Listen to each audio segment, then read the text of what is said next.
Hello, my friends, and welcome to another Live with LavaSub. I am LavaSub, or Weston. You can call me that if you so please. I am joined once again by my good buddy, the punk rock communist, Seth. Friends here in the audience. Hello, world. um, I've been watching The Office lately, and I'm finding it really hard not to just go, "Good morning, Vietnam!" But, you know, like... I find nothing wrong with this. So good morning, Vietnam. I think it is morning, Vietnam. I've only watched The Office like once. I wasn't super into it, but I know there's a dedicated fandom out there that loves it, so I am gonna knock it. It's my first time watching it, and like it was hard to get into it at first because it does have a rough start, but it's amazing once you get past that rough patch. That's all I'll say about it. I definitely watched because it was after it stopped airing, so I watched all of it. I think I watched it with Tisha way back, and I just I don't know, it wasn't for me. That's all I can say on the matter. It's kind of weird watching something that is like at this point, like you're done living that part of history. No, definitely. There's a lot of stuff that's so specific. Oh, geez, specific to the time it was created in, especially comedy. I feel like ages slightly less well than a lot of other genres of media. Nice. Like, especially because it deals so often in the real world, and they're less like a drama where they're trying to pull you into essentially pull the audience in, make them feel comfortable. Familiarity is a big part of that. So referring to the time period, referring to like different current events, things like that can get the audience feeling like in the shoes of the characters better. So I find that that tends to be the case, that it doesn't necessarily age quite as well. That's not always the case. I know. Like there's some things that's entirely applicable. I think it's as really wild, chaotic humor. There's a lot of great moments to it. It's not really typically the thing I like either, so I find that interesting. But I've been enjoying it a lot. God, you've never seen Willow, right? No. My God, there's so much Gaelic and Scottish stuff. We were just talking about a concept Seth had forever ago. We'll probably get back into that later because it involves a lot of what we're going to be talking today. AI, robotics, dystopia, androids, science fiction concepts that are becoming science facts. All around us all the time. So let's try to dive into that because I have 1 hour today like last time. So groovy. Yeah. I didn't get enough to the things that I wanted to the time before, and there's just too much wild with that whole thing. And I think that the best way to dive in would be to just say parts of, I guess, where we seem to be finding AI gripping us now, which is sort of slightly where we were leaving off last time, I think. I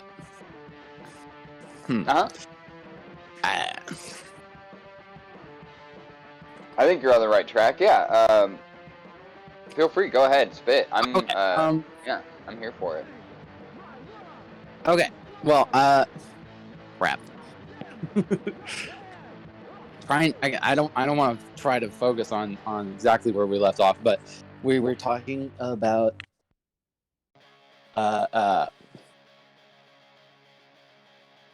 Dead Air. Can we talk about Dead Air? Dead Air is great.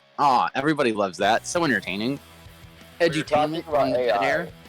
We were talking about AI and how I think putting it how we find ourselves at grappling with the concept of artificial intelligence, algorithmic kind of. It is kind learning. Of weird, the stuff that people keep coming up with lately, where they are now asking the chatbot GPT thing, so many questions, and it's actually giving reasonable answers to what people want. You know. Mm-hmm. That stuff is crazy. It's frightening. Crazy frightening. Yeah. If you had, I was reading, I was going through Twitter this morning to have my own, my self-harm. I'm cutting myself through through Twitter and reading the comments there. That's not a good idea. I don't recommend it, but nothing makes me feel more alive in the morning. It's strange how interacting with humans on the internet is like the most regular use of the internet, and at the same time, the most masochistic use of the internet. It's always a balance, I definitely have a lot of people that I talk to specifically because I care about them. They care for me, like you. Like a lot of friends that I moved away from the location where they're still living. I like to try and keep in regular touch with them, and that is a really beautiful part of the internet. It's what I've always had social media for, is so that I can keep in touch with people that I care about. But what drives me nuts about Twitter is I don't really know anybody there. I had it mostly to try and hype up. That's one of the reasons why I haven't joined it, is because I feel like I would be popping my head up and be like, I don't know any of these people. I know there are people I know on Twitter. It's just that I'm like, I feel like I would be like that goober that's trying to do the dance. I'm not doing. Am I doing it right? It was just like, Twitter is just Facebook 10 years ago. I just remember having endless debates and bad takes 10 years ago on Facebook, and I would get into it with different people on Facebook when that was the premier and basically only social media site or app or whatever. And now everything changed since then, and Twitter still remains as this place where people are constantly doing just the most brain dead discourse. A lot of really good stuff comes out of it. I should be more balanced with my we have perspective all of on Elon this. Musk's glorious chimp outs to thank. I mean, we have Twitter wrong, to thank man. for those. Yeah, you're not wrong. I mean, what's interesting is you know what? I could go on a whole tangent, but all I was saying was we were talking about ChatGPT, and between Midjourney and ChatGPT, there's been a recent collaboration. I don't know if it's somebody has kind of put this together themselves, or it's part of the companies collaborating as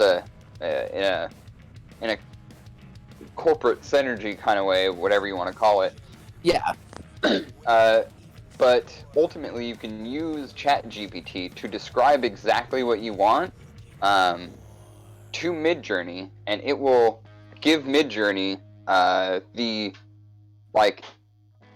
precise kind of information that you want out of it. Weird. So that your results for the image that you get is, ideal, and doesn't cost you closer to what you're actually anything. looking for. Yeah.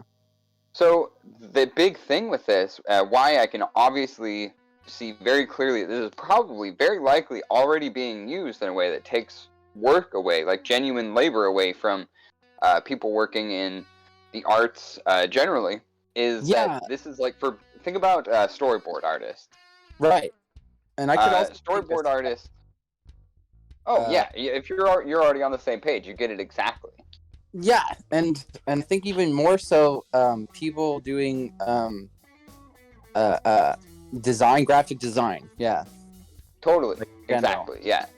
So it takes it's taking a lot of the threat is, oh well, this could take work away from people, but the more you know, the more it's oh, this is for sure already being used to take work away from people to avoid paying labor. I think the Corridor animation video that they did recently using diffusion is a great example of this. Corridor is one of the biggest YouTube channels, especially dealing with special effects work, and them kind of high-key endorsing diffusion as a technique that should be legitimized within the world of animation, I think is dangerous in a way that anybody, any person concerned with labor rights should be upset about.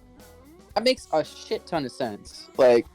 Because there's all kinds of jobs that are just dependent on people being able to do a simple skill, and I think that that's probably one of the areas where AI is going to enter first and just completely end jobs that are. And I mean, in today's economy, where everything has been so deindustrialized, people are much more dependent on tech jobs and things related to being able to manipulate bits and all the tiny little bits of data and information on screens that make our lives so magical and amazing. No, you're absolutely right, man. Yeah. I think that would definitely kill a lot more. I mean, that might be the next Great Depression, and this is actually something I had talked about with a coworker not so long ago, because like in a similar vein, it also occurred to me that like the next big tech development is going to be like a more comprehensive AI that does that. And more importantly, once we get even a little bit farther than that, like imagine that we actually get AI that can guide machines more effectively to the point where like the costs of moving the development, the production of things like iPhones, like currently that's restricted to China because the wage gap and everything is so much bigger. You know, like you can pay people so much less making iPhones in China, and that's the only reason why they don't make tech here. You know, and like once like we get around the labor issue, they'll start producing those things, and the cost of those things will drop immediately, like overnight. Can you imagine like an iPhone is currently like about $1,000, right, new and everything, or more, you know, especially with the inflation now. But can you imagine if it was just like as cheap as like a regular flip phone, or like, you know, any other like the most basic Android like phone, like the most basic smartphone, $100, $50 out the door kind of thing. Yeah, exactly. And then like, or even less, you know, it's hard to say exactly, but like if you like get to the point where we have computer guided machines that can like, you know, eliminate China's monopoly on that whole market of tech, you know, then all of a sudden all these things are cheap overnight, and everyone has a cheap ass iPhone, but they also don't have a job, right?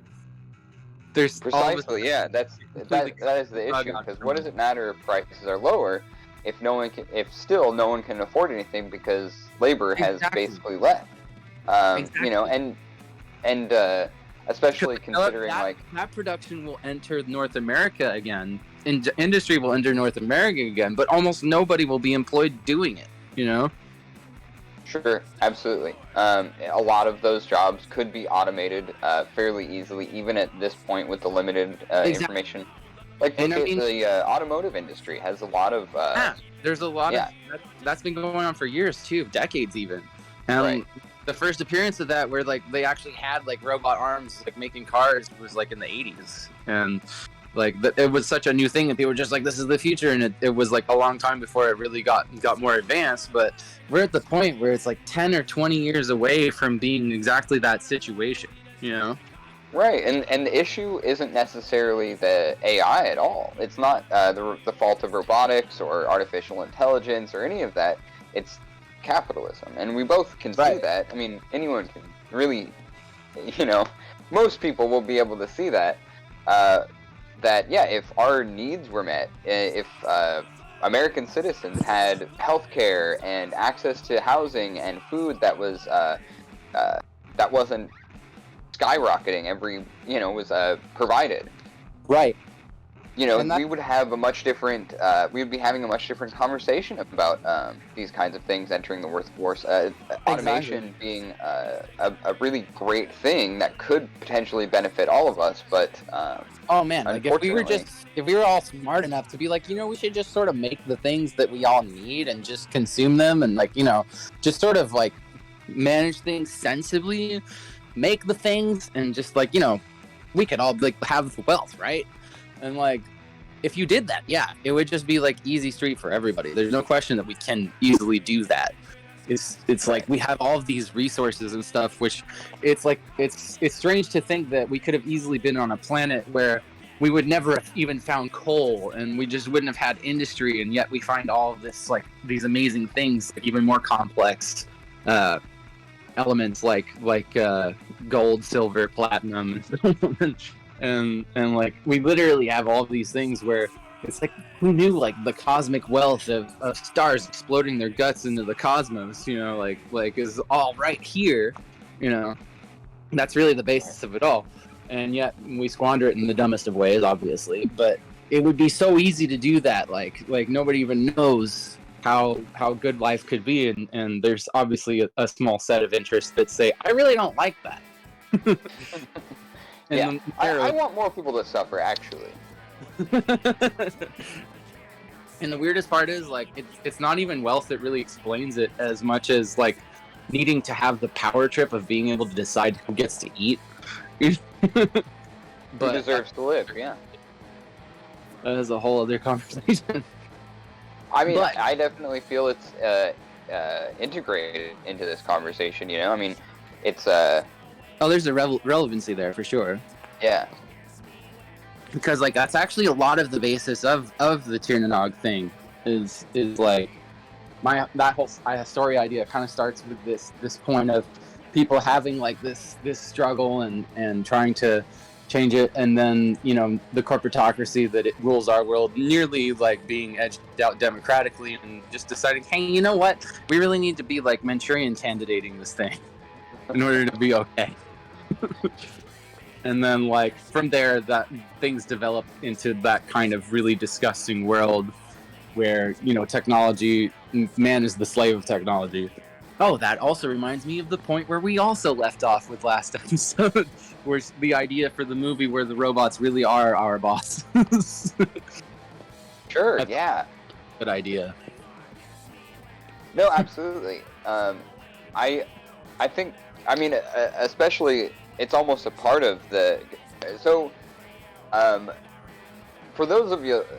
For everybody that doesn't know, other than me and Seth, a few years ago, Seth hit me up, and in, like, an afternoon or maybe a couple of days, basically just explained to me one of the most interesting concepts for, like, a series of sci-fi stories that basically take us from a moment just in our near future to hundreds, maybe, of years into the future, with our society going from essentially bust to boom.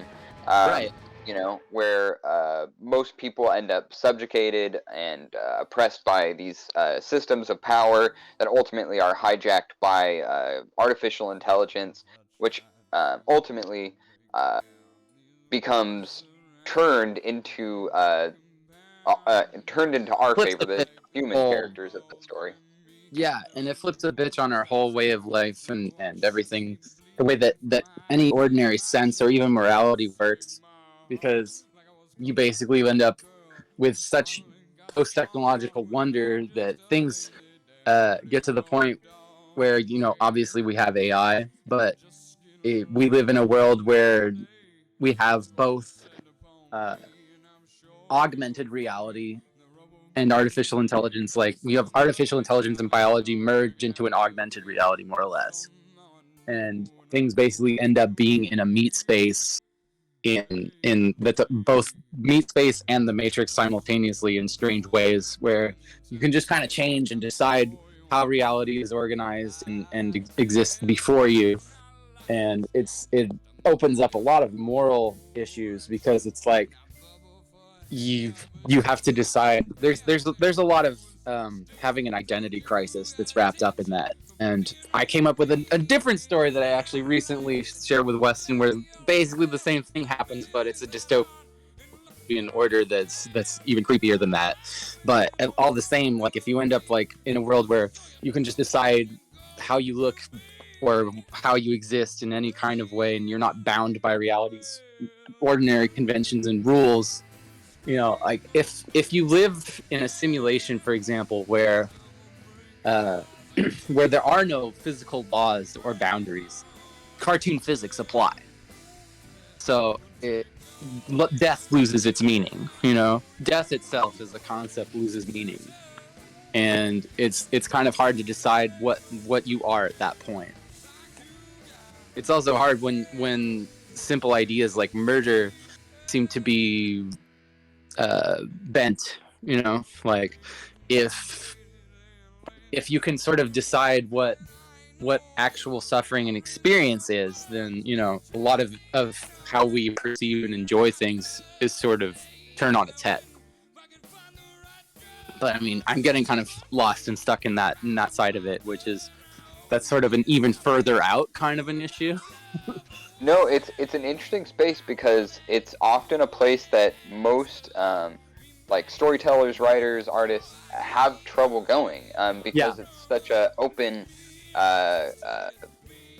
like it's not It's how would you unconventional. put it? Yeah, exactly. It's not conventional storytelling. It would have Yeah. to be so abstract that it would be hard for a lot of audiences to fully immerse themselves in it.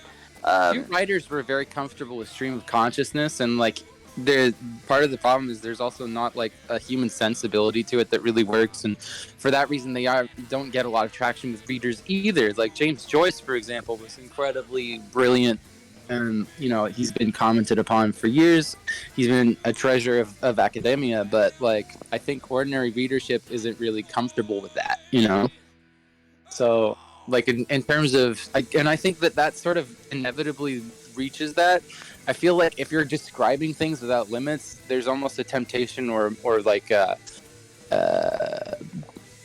there's like a drop off, like a sudden like pitfall where you almost just fall into having to be in a stream of consciousness narrative because like nothing is even sensible anymore, and there can't even really be any bounds to a story which has a simple linear progression, right? You end up in a world where there is no linear progression or anything that's anything other than arbitrary. Exactly. And that makes it really difficult to, like, because so much writing is based on, like, having a central conflict and resolution. Right. And that's oftentimes the entirety of the story. But without that central crux of conflict and, a extended, prolonged, like, process of resolving the issue, or even finding the conflict, and depending on who's writing, doesn't matter. Yeah. Point is that not having that obvious thread there, because problems can be solved almost at the wave of a hand, the whim of the mind. Exactly. It oftentimes doesn't necessarily pose those same kind of stakes. But I find that's one of the most interesting ways to kind of be able to explore concepts. I think that kind of like breaking the breaking boundaries. It's almost like a fourth wall of its own. Sure. If there's breaking the fourth wall, then it's sort of like breaking the fourth dimension. Absolutely, yeah. And I think it's interesting that so much of what we consume now is almost like breaking the fourth wall. Yeah. I think that is so much content is a person, much like I'm doing right now, where I'm streaming or on a YouTube video, and I'm talking directly to you. And that's kind of the idea behind this content in general, is that there is an assumed audience. Like it's not reality TV where, strangely enough, even reality TV wants to respect the fourth wall because it wants to document events in front of the camera, not that transcend the camera. So Totally. it wants people to interact with subjects in front of a camera without regarding the camera at all. I mean, like they do like confessionals, but like that's supposed to be like a diary more than it is like breaking the fourth wall, right? And very rarely do you have those people looking directly into the camera. They're often here or they're here, kind of talking to a interviewer or something of that nature. Right. So but that's rarely the case. That's different than what people do as streamers, obviously, like what we're doing now. Prolonged eye contact with the viewer, and that it's so strange, and it's definitely a reason why the idea of parasociality is so much more prevalent now than it was even back in like the 50s, where there was like or with Elvis, or the 60s with the Beatles, things where because media was the way of bridging that gap before. And like you only started to have telecommunications, and it's one way, Right.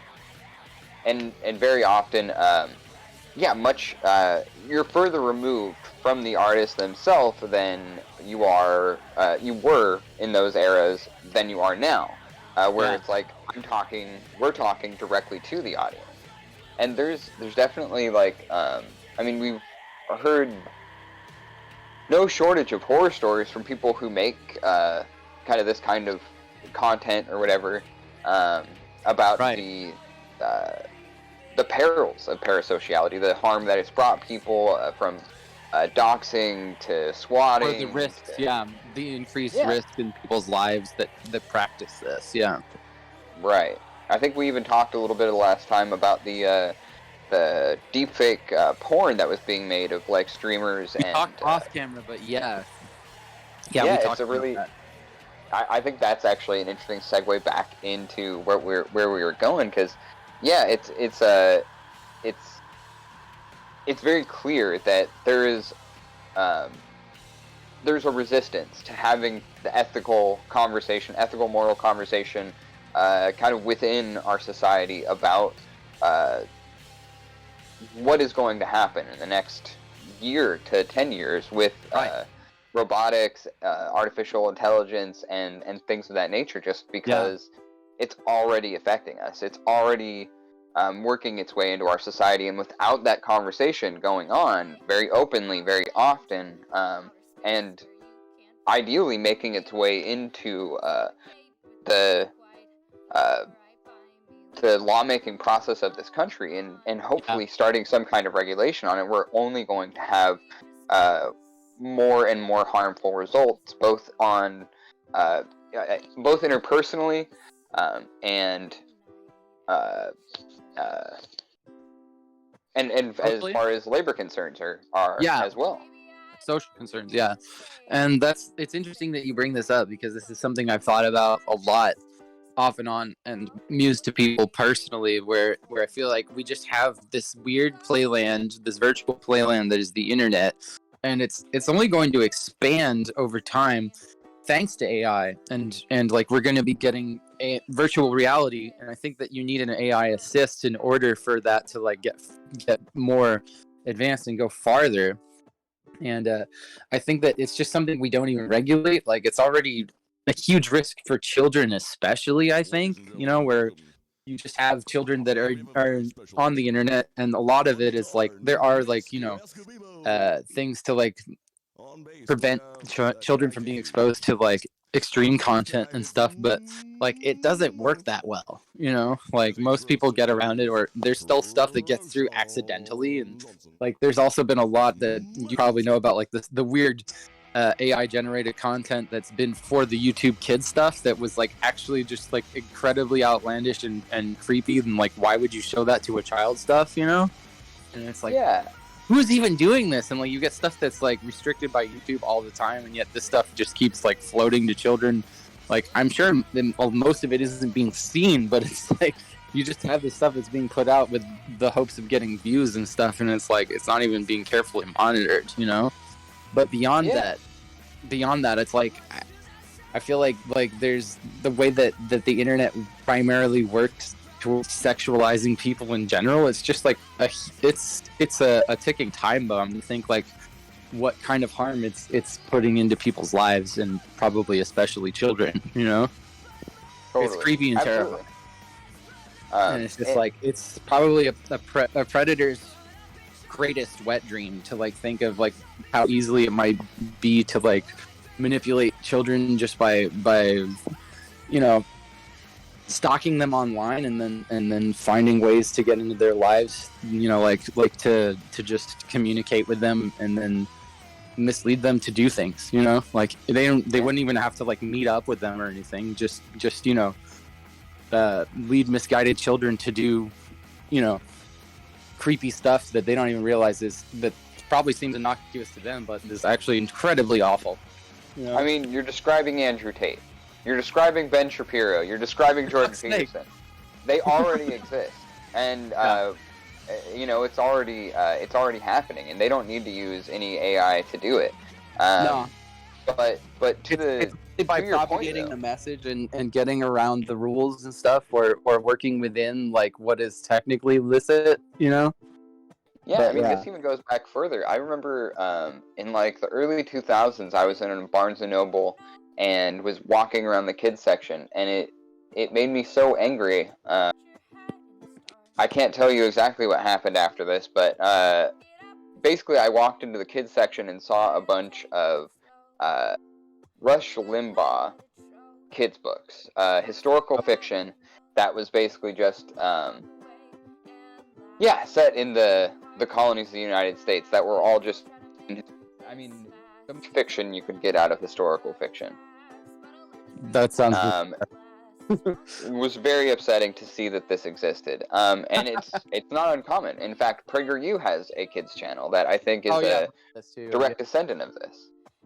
Oh God. It's the same kind of manipulating people. I mean, I would call it literal brainwashing, in my opinion, in my estimation. I think that's exactly what it's doing. So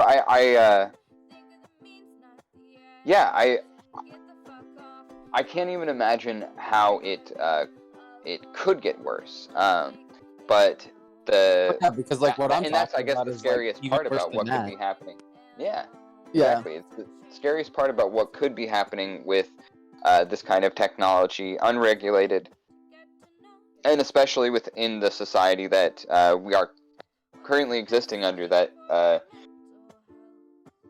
where, like, it's fascinating to me because me and you, people like me and you, and many people we know, spent so much of our, like, late teens and 20s, like, realizing how wrong all of the history we'd been taught all of our lives in schools was.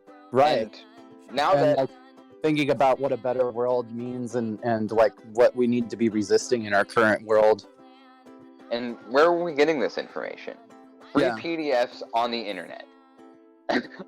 and now that same kind of information is much less easy to find, easy to access, and what we have instead is social media apps where people lie about history, often from a pretty radically right perspective.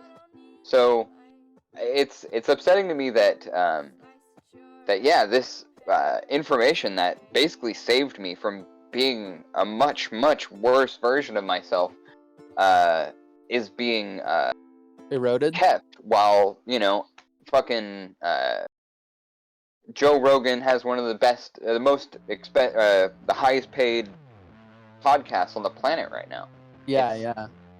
Makes my head spin, man. It's all weird and awful. It's all kinds of strange and awful.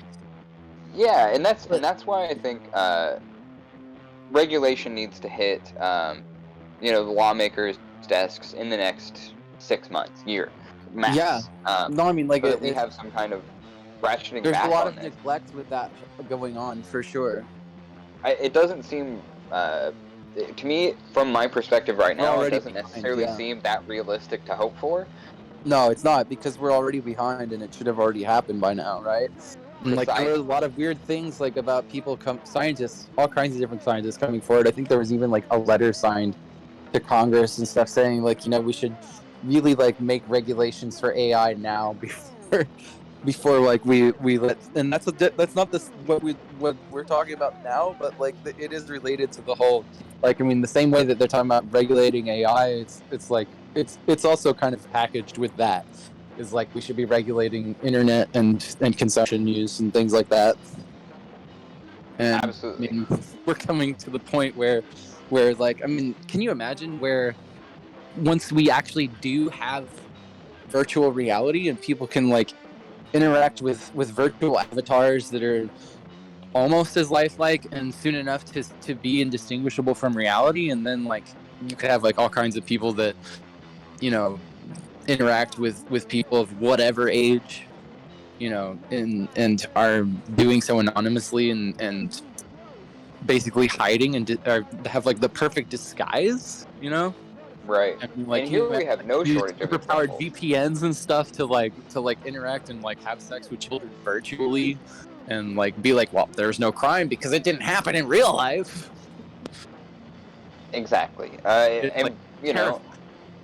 Yeah, and no shortage of other terrible examples there either. And I'm glad you went here, because this is exactly where I was going. And this is like, there's so many things I thought about, like, related to that whole thing, where it's like you could be like virtually torturing people, or like have people completely kidnapped and put into a virtual space indefinitely, and it's basically like you put them into a coma, and that's a worry for much later years, because honestly nobody really knows exactly how it works, but like there's all kinds of ways where there's crazy types of torture and trauma that could be inflicted on people entirely within their heads, and it's like you would never know, and there's like it would be difficult to prove that a lot of these kinds of crimes would be occurring, you know? Yeah, absolutely. I think VR is definitely like much more advanced than I think people give it credit for. You're right, though, it isn't quite there yet. But it's also hard to say exactly what it will be like, and if like these kinds of things are actually possible in the simple way that I described it just now. But the mere possibility of new kinds of horrors should be like, very important to people who are developing these technologies, and to, you know, authorities having jurisdiction that are should be like, you know, responsible and overseeing this and making sure that there are, you know, clear boundaries and lines. And that is one of the concerns, basically, like in like they were focusing on how we develop AI ethically and without creating like Skynet. But like there's a lot of overlap with the concerns, the types of concerns, you know. And I mean, like, these are technologies that are interdependent in order to exist, for sure. I think that, for example, just to meaningfully interact with more advanced AI, you know, in a way that's like more human, if they can become conscious and advanced enough where like they're actually able to interact with us as a person would, like, I think that virtual reality would be absolutely critical to that, you know. No, like you said, you know, or like we've been talking about, there's a real potential for a better world out of this. Yeah. You know, I think regardless of how the regulation ends up going, or hopefully going, or potentially not going, I think that a lot of these moral and ethical conversations being more brought up in public is only going to enhance kind of people's involvement in liberatory movements, because we have so much more at stake, and the moral and ethical concerns are almost like built in to these kinds of conversations. And You know, built into like the you're saying, you know, technology especially where VR is concerned, where AI is concerned, robotics, automation, you know, all of these things definitely are going to affect our society in a pretty grand way that can't be understated. And this totally overlaps with like the concept of the stories of mine that you brought up, because like in the first place, like the developments we're seeing in our world now basically lead to a kind of Blade Runner world where, you know, it goes even beyond, because like the same way I mentioned, like computer guided technologies, like the kinds of labor that is required of people is at that point even something where like they master VR and human brainwaves to the point where it's basically like an inviolable dystopian world where people go to work and the information that they need is basically streamed into their brains. So like when they go to work, they have like enough intelligence and the neural networks inside and outside of their brains from interacting with these things almost like wirelessly, like it can almost communicate telepathically. And there's, you know, a bunch of probably implants and stuff that are involved that make that possible. But at the same time, it's possible that, depending on, because we don't understand the way these things work perfectly, that it could be done without it. But it assumes there is communication, you know, going on between people. So it's like when they're at work, they have like all of these capacities and they're able to do their jobs perfectly. And it's like they're not even aware of what's going on. And consciously, like they're basically in a playland. So like being at work is like happy time, you know, and they all the stimulation they could ever want out of it. And when they leave work, they are, you know, they don't have any of these things, you know, because all of a sudden it's like something that machines can be the total arbiters of.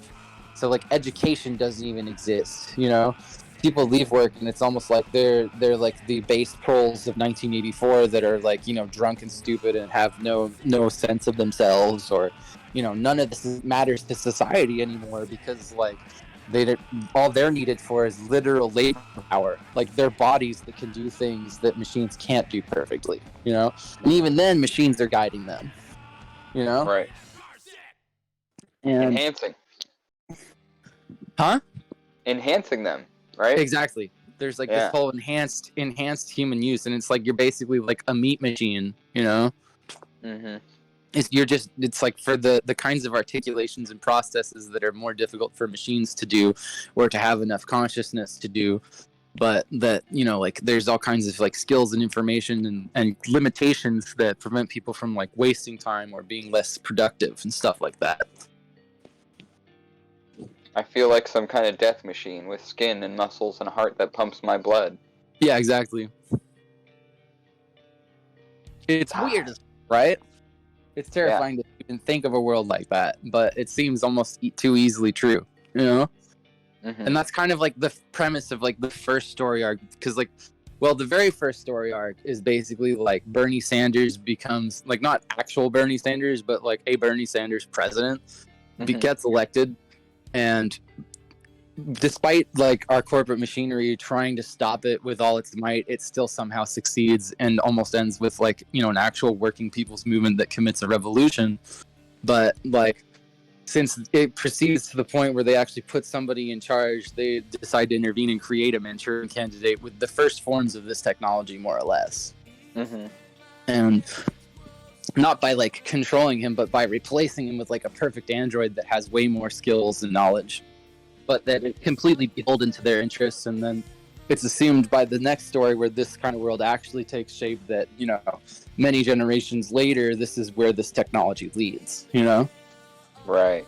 And past that, like, you know, actual revolution of people like that are sort of, they're not in control, but they're not ordinary people who are being controlled in workplaces like that, and who are being fed like, you know, an augmented version of lived experience in the workplace or outside of it, and, you know, being given only digital bits of currency to like work with to basically do like the Blade Runner thing of like, you know, having a simulated experience of being an actual ruler or having a mansion and stuff like that. And then that being usurped and creating a world of abundance where these things are already easily true for everybody, and it's already possible for everybody to have like, you know, a perfect life.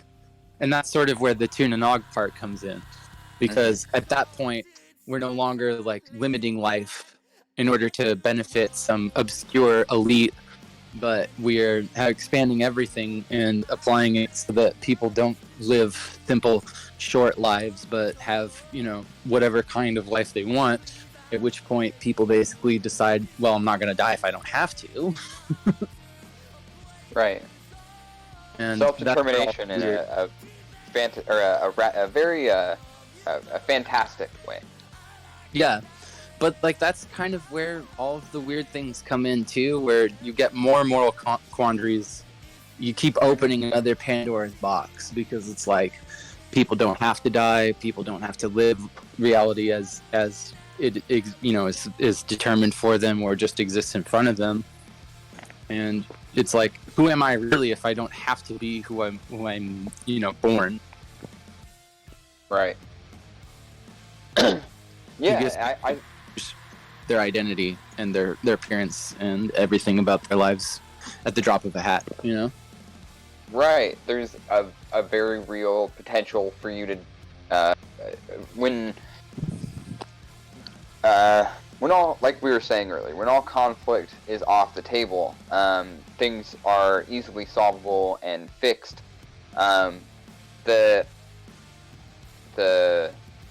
There's a real potential for the idea of ethics and morals to kind of melt away. You know, it doesn't necessarily matter if you go across the street and, you know, pop off some shots at your neighbor, because they're not going to die if they don't want to. You know, they could turn the bullets into flower petals if they wanted to, mid-firing. Yeah. You know, and I think that's where that the, like you were saying, cartoon physics. That's where the absurdity comes from. Yeah. That's so difficult to. The pure absurd. Right. And I feel like to properly harness that kind of stability, you have to have this ongoing society-wide conversation about ethics, morals, what is wrong, what is right, how to best care for one another, and get outside of the individual self and start working together collectively in a much more, real way. Much more without so many boundaries of kind of like cliques and family units and things like that, you know, while obviously beneficial in some ways, are obviously harmful in others. I think that are arriving a lot faster than that, though, because like I think the moment that we have a virtual world, it might not be perfectly like that exact scenario, because I mean it's sort of like if like we have our own headspaces that people can't read our thoughts and stuff, right? And like the same way like that when we speak, we don't quite say perfectly what we think, you know, and whenever we try to translate our thoughts into words, it doesn't quite go as we imagined how it would when you read it back to yourself or listen to it later, right? And like if people could just hear your thoughts exactly as they are naturally off top, it would be a very different thing, and you also wouldn't feel as easily bounded. You wouldn't be able to like filter your own thoughts and speech in the same way, right? So in the same way, like if you're to take that analogy further, once we have more virtual reality, and that's a world that we can immerse ourselves in, is the worlds that we create, like it's something that we can do privately or socially at our discretion, you know? And so like once that happens, you already kind of get there, but it's not like perfectly unbounded, you know? There are limits, just as there are limits to technology, and just the same as when you play a video game, there's still the possibility for glitches, and you can't map the physics perfectly, and there are things that look incongruous with reality, right? Sure. You get the first taste of that, so like the ethical quandary already starts to exist, you know? No, absolutely. Yeah, and I'm just going through all different versions of like science fiction where this kind of thing becomes like the main storytelling device. Like Snow Crash is a great example of it. And in fact, Meta is named after Neil Stephenson's VR world within Snow Crash. Yeah, no. These are things I'm not familiar with at all, but like I'm assuming the basic premise of similar things going on. Yeah, I mean the it's I guess the best way to put it is like everything that we kind of see going into, like, especially I would say more like a year or so ago when NFTs were a big part of the metaverse, or VR worlds that were popping up. We could see very easily how like the direct criticisms that Neil Stephenson was writing in Snow Crash were being played out in our real lives. Yeah, and it's like anyone who's read those books, which it's a very popular like proto-cyberpunk or maybe cyberpunk kind of story. It was definitely like, you know, an interesting moment for us all to kind of like sit there and be like, I didn't realize how many easy marks there were on this fucking planet. I don't want to be here. That's how I felt. True and sad. Yeah, but the whole point of stories like that is pointing out or envisioning. It's kind of a thought of experiment for showing where like our ethics start to be blurred and bent. You know, because like totally. A lot of it works now because like, you know, we assume and understand like the permanence and finality of a lot of actions, like when you kill a person, for example, or things like that. Like if things weren't permanent, then nobody would feel like these were issues. You know, if somebody could like, you know, kill you or smash you with a sledgehammer, and then you would just pop up like an accordion and reinflate yourself and be perfectly fine like in the blink of an eye, nobody would really feel like they were crimes. At least not crimes that have any more, you know, weight than slapping somebody in the face. You know? I mean, I think that's ultimately one of the big questions there, because how much does that like, obviously it's not causing direct physical harm to the individual that you're trying to... Or at least some that are permanent, or that aren't like mental, you know? They don't have like some kind of mental impact, you know? That's exactly where I was coming to, is mental impact, like emotional impact, because Right. kind of like we were There's talking about. there's We an were talking emotional, about. psychological trauma to it, but that's possible anyway. Well, yeah, I mean, I'm riddled with anxiety and depression at most times in my life.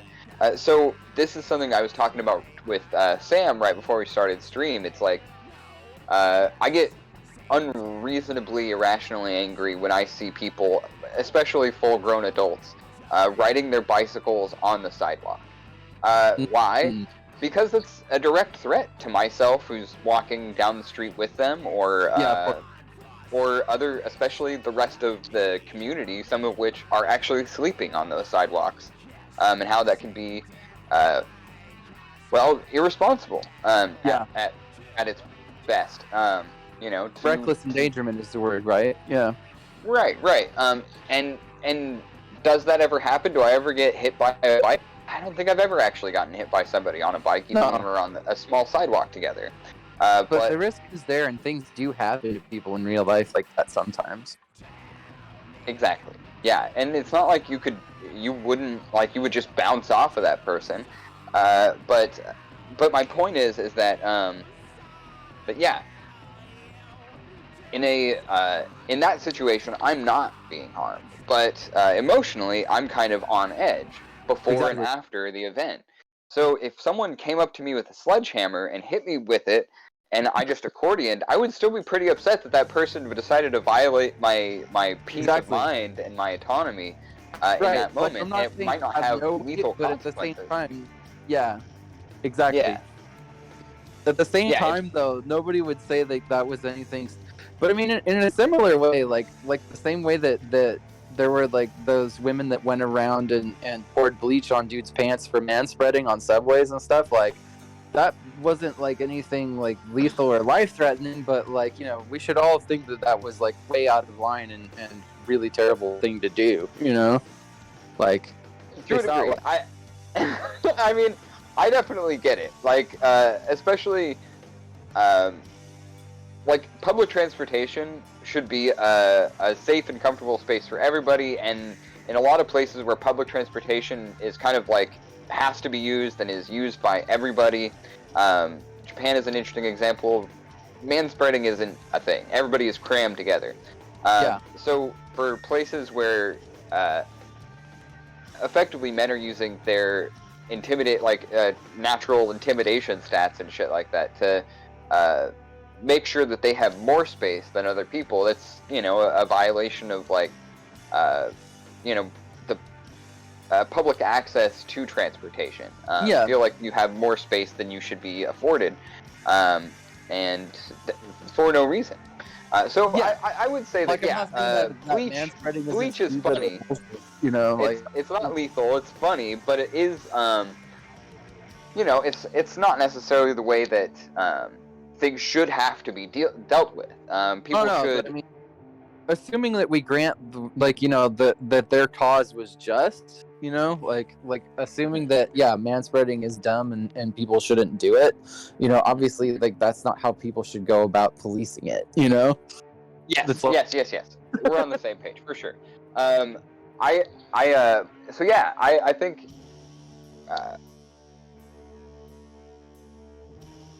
Ultimately, I'm right there with you. All I'm saying is that I think that we were talking about.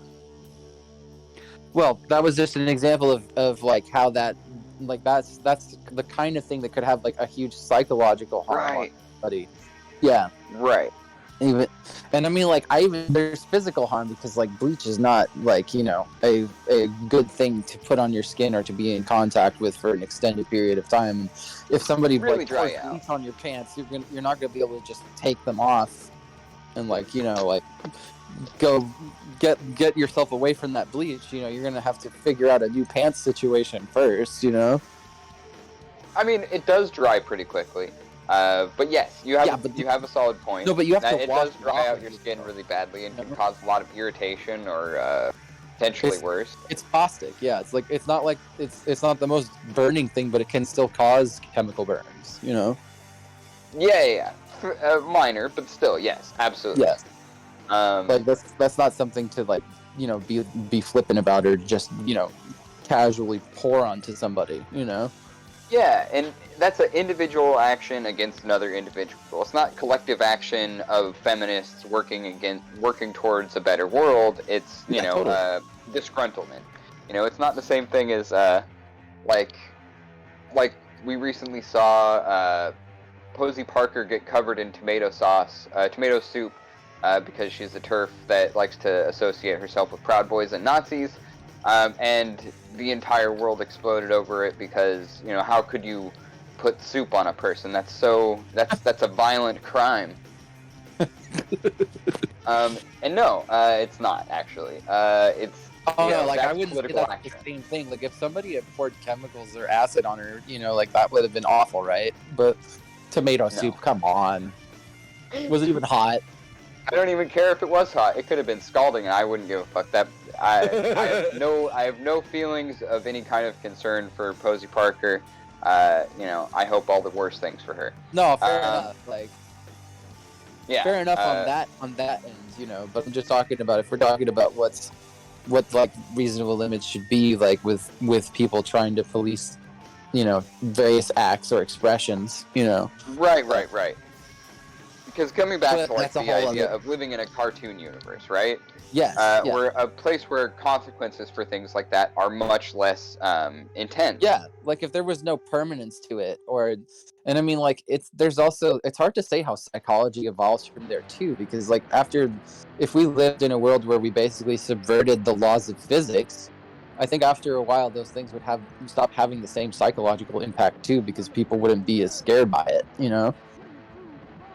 I mean, so I guess we can kind of use examples from like the industrial period, right? As kind of like it's not a one-to-one comparison, but it's like a similarity, where we can see that there's discord amongst different peoples within our society, especially where labor concerns, which is kind of coming back to where we are, but not really. But yeah, where labor concerns are, where labor is concerned in that period, we see regulation had to be written to make sure that there was no more child labor and shit like that. We had to make sure that there was regulation so that in these new machines, that the laborers wouldn't be massacred or disfigured for life. Right. We had to have safety, and now we have companies like OSHA that even some people working in scary, difficult industries doing hard labor, are still a little bit just like they're a little overkill sometimes. But yeah, ultimately it's for the betterment of our society, even if sometimes they're a little bit over the top. Yeah. Yeah. It's like it's given what you were just saying, like where it seems over the top, like people say, like, why do we even have these as coded as laws? It seems like pretty commonsensical that nobody would do these things, and like the response has been, all of these laws are written in blood, meaning somebody was forced to do something that was counterintuitive because the boss didn't care about what would happen to them, Yeah, absolutely, man. Absolutely. That's an excellent point. And I guess what I'm saying is that a slight is a slight, whether or not, getting hit with a hammer murders you or just makes you feel like, why doesn't this person like me anymore? It's still going to feel bad.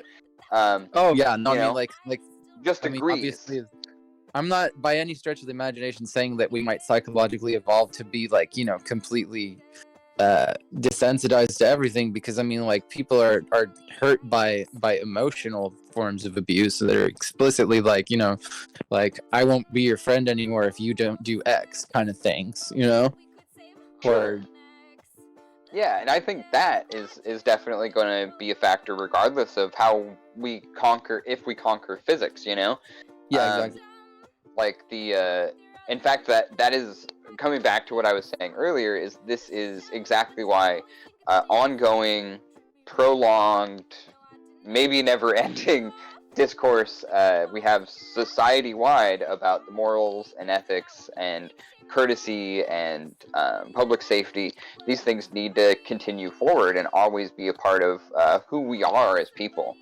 As uncomfortable as that might be, because if we do conquer physics, if we conquer artificial intelligence, any of these concepts, we are going to need to have those conversations.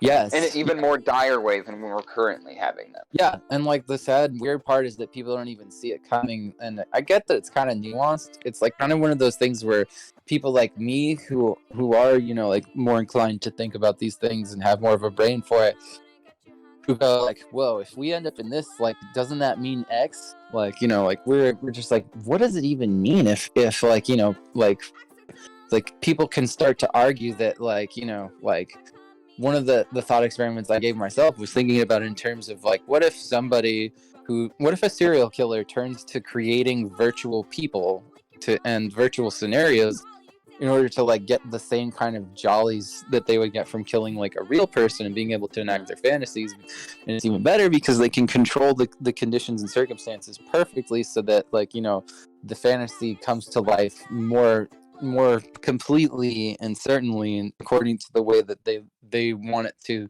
be in the most satisfying way that can't happen in reality because there's too much to control and there's too much that's like unique to their twisted psychology for it to be exactly the satisfying thing. Ergo, they create these things like with using simulations and virtual reality and such. And I mean, I could only imagine it all started with imagining like bringing a person like this to trial and like saying, like the defense would obviously say like, no crime here because nobody was hurt. And then, like the prosecution would have to say, but like, in order to do what they did, they created a virtual intelligence that could experience all of the things that they wanted it to experience as if it was reality and involved real, actual, tangible suffering for a virtual intelligence, And how do you go about that? Like, where's the line in that case, right? Because it's so bizarre. What? You watch much Star Trek? Yeah, I watch a lot of Star Trek. So holodeck. Imagine the holodeck. Yeah, it is like the holodeck. I know there's probably been episodes, I can't recall them off the top, but where the holodeck is used by, there's somewhere and then they the holodeck... court-martial people for abusing the holodeck. Exactly. Like, it's not, like in this case, it's not about abusing a person, it's about a harmful pattern of behavior and diminishing returns. We already see some of these examples within, like, school shooters who, eventually take that violence out into the real world. And I am not the person that will ever blame video games for that violence. It's a irresponsibility of our society to take care of these people. The reward and the behavior. Yeah. Exactly. And that's exactly why I thought of this and why I wondered, like, is this still something?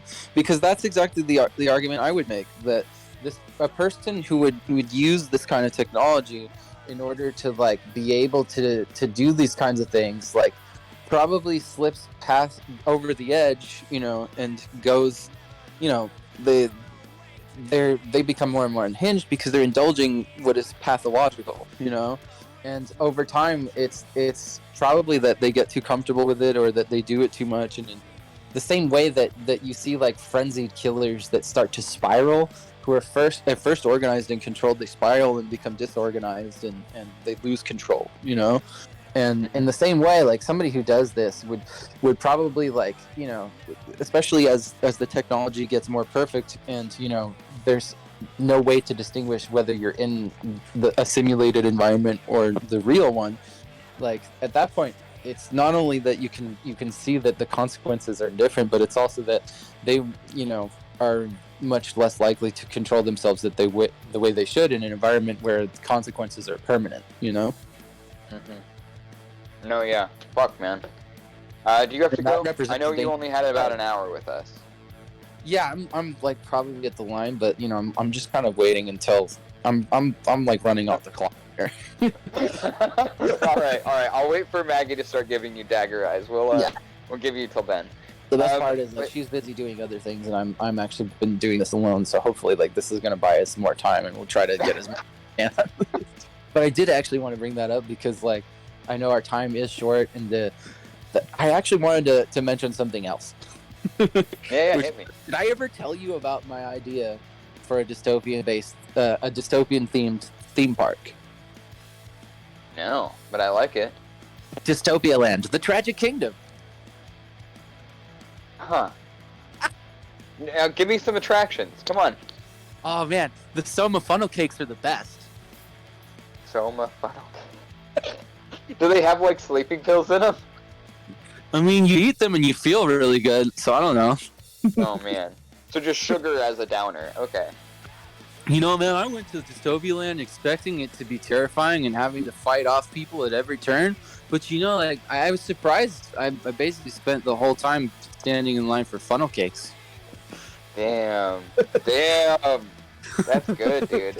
But those Soma funnel cake, dude. Oh my god, so good.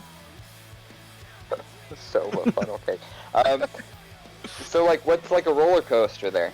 I don't know. I mean, I just kind of imagine it like with like kitschy, like cliche theme park where yeah, you do have rides and stuff, but like basically like, you know, I imagine a lot of people complaining and being like, this wasn't nearly the experience I wanted. Well, you have to tell us that at the beginning. You have to pay if you want to have like a more overarching, unbending dystopia.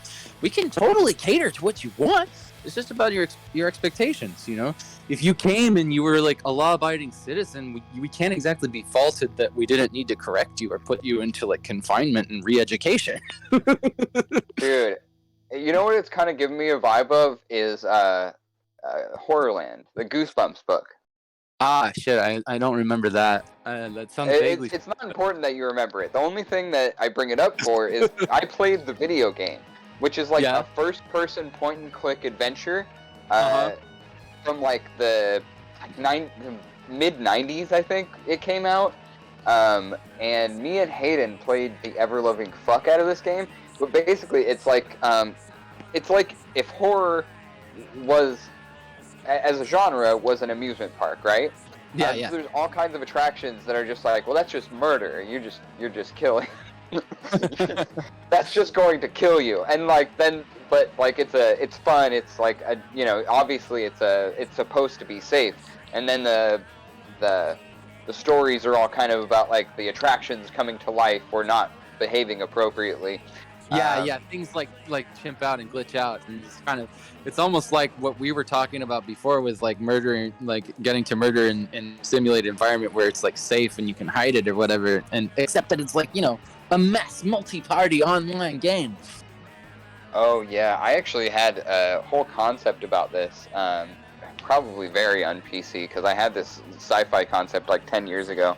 But basically it was like experience oppression, the attraction, and basically just like rich people from around the world pay like millions and millions of dollars just so that they can have like the authentic experience of knowing what that's actually like, and value and appreciate what they have as they should or whatever. So much more.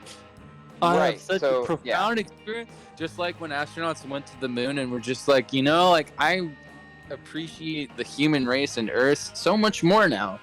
Now that I've done this most privileged experience that nobody else can experience. Right. Yeah. Basically, just like ideally, that was like the concept. Was like just this.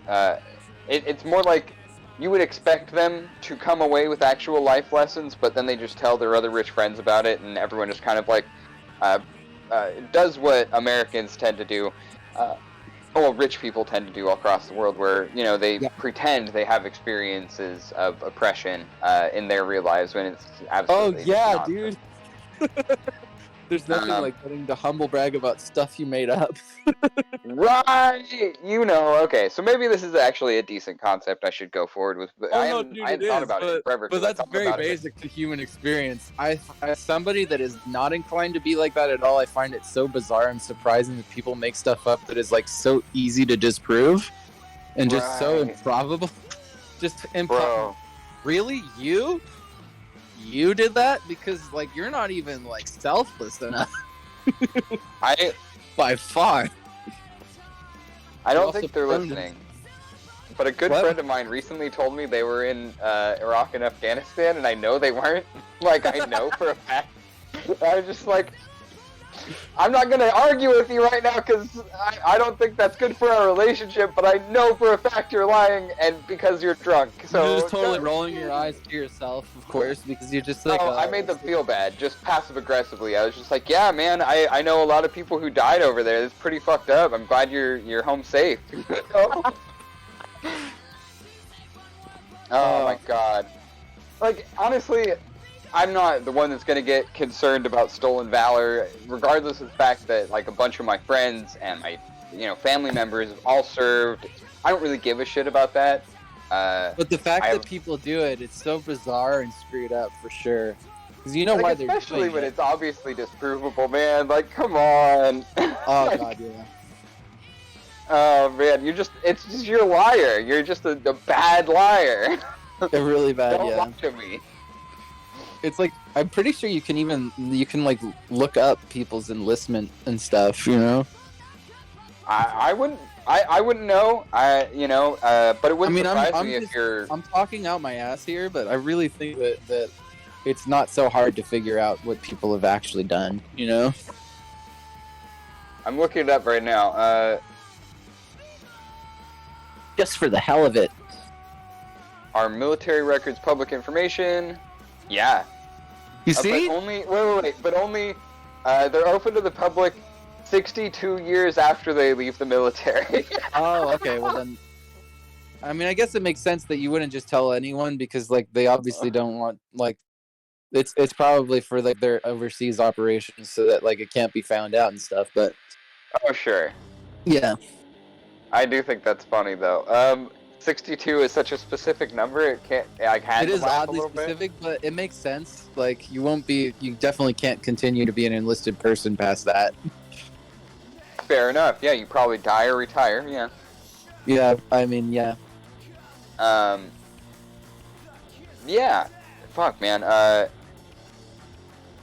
Anyways, like about Dystopia Land though, like. Right, Dystopia One of Land. the best parts of Dystopia Land is if you pay a bunch more money, like thousands in the tens of thousands of dollars, you could be supreme leader for a day.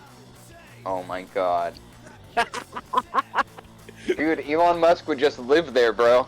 I think so, dude. How much better would that be? Oh my god. Just like, I don't have to have the world. I can just like be like the supreme despot of my own tiny little cult.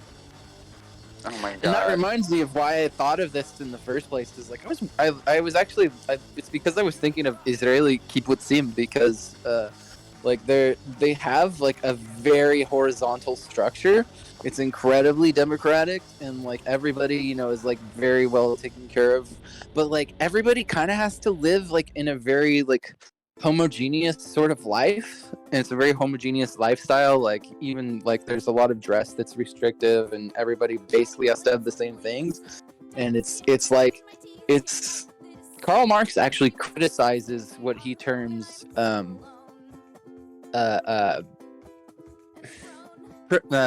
not primitive. He terms this something communism. Why am I forgetting? Crude communism. He terms it crude communism, where everything is organized according to the preconceived minimum, where everybody has the same stuff and everybody lives in like a very egalitarian life and everybody's happy and taken care of, but everybody has to have this very restrictive and conservative life, you know?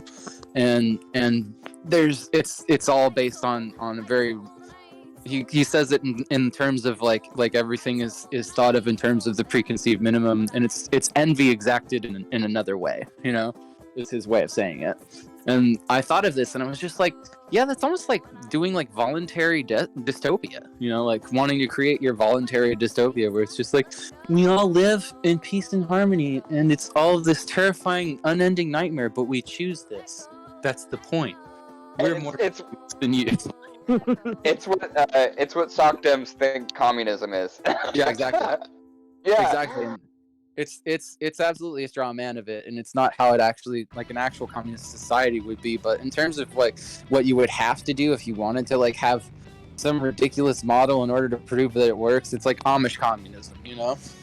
Oh fuck yeah, dude. Yeah. That's literally what it is. I mean, I just want to say congratulations, Sam. We did it. We made it 3 episodes with Seth, and he finally got him to say Karl Marx. So I call it the win. No, I was just playing, but I'm glad that it happened because I tend to be the only one talking about this kind of shit, and I'm glad that I mean. I would expect you to do it. That's why it's fun for me.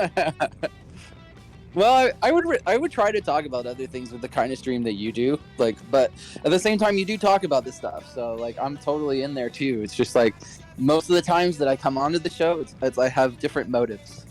So yeah, no, for sure. Yeah, and man, yeah, no, yeah, what were you gonna say? But I was thinking about it, and I was like, like, what is it if you have like voluntary dystopia? I'm just like, and I was thinking about it. It was just like, what makes it a voluntary dystopia? Like, what? It's dystopia, but we all want it. We choose this, you know? It's like, if you don't want dystopia, then get out, you sick. You make me sick. I mean, there's elements of that we can see right here in the United States. Like, I mean, if you look at just the kind of well, I'm situation. kind of getting to that, like compounds and stuff, you know, like I'm getting to that basically. Because like I asked myself, wait, what is? I'll let you cook, baby. What is dystopia if it's an intentional community? Because like we already know about like the communes that try to create like the utopia, you know, utopian communes, and we're just like, so like I thought about it, and I was just like, no, wait a minute, that's just a cult. Yeah, coming from Sonoma County, we know at least a few people who grew up in hippie cults. I mean, communes. Yeah, man, that's real. Yeah, man. So like, we've definitely seen. I think a lot of the time, people can see it as like a disadvantage, like a failure. You know, and you don't want that on public record or whatever. But honestly, I think it's a really good. It's something that I found really beneficial, knowing so many people from the kind of like hippy dippy communes around Sonoma County.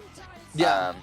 Is that you can learn directly from those experiences how they eventually degraded into kind of these almost feudalist systems that depended on one person essentially. They do not trying all that to... infrequently turn into cults. It's true.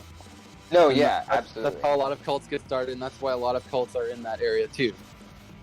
Yes, absolutely. Oftentimes they turn hyper-religious and enforce the same kind of religious standards upon everyone in the commune until eventually it becomes, a very harmful place for everyone. It's no longer voluntary. It's like you can leave any time, and then they lock you in a room. Damn. So this is a wild story. I think it was the Branch Davidians. Let me double check. So my dad told me this story when he was in his 20s, I think. My dad got married right out of his time in the service. He had made a baby with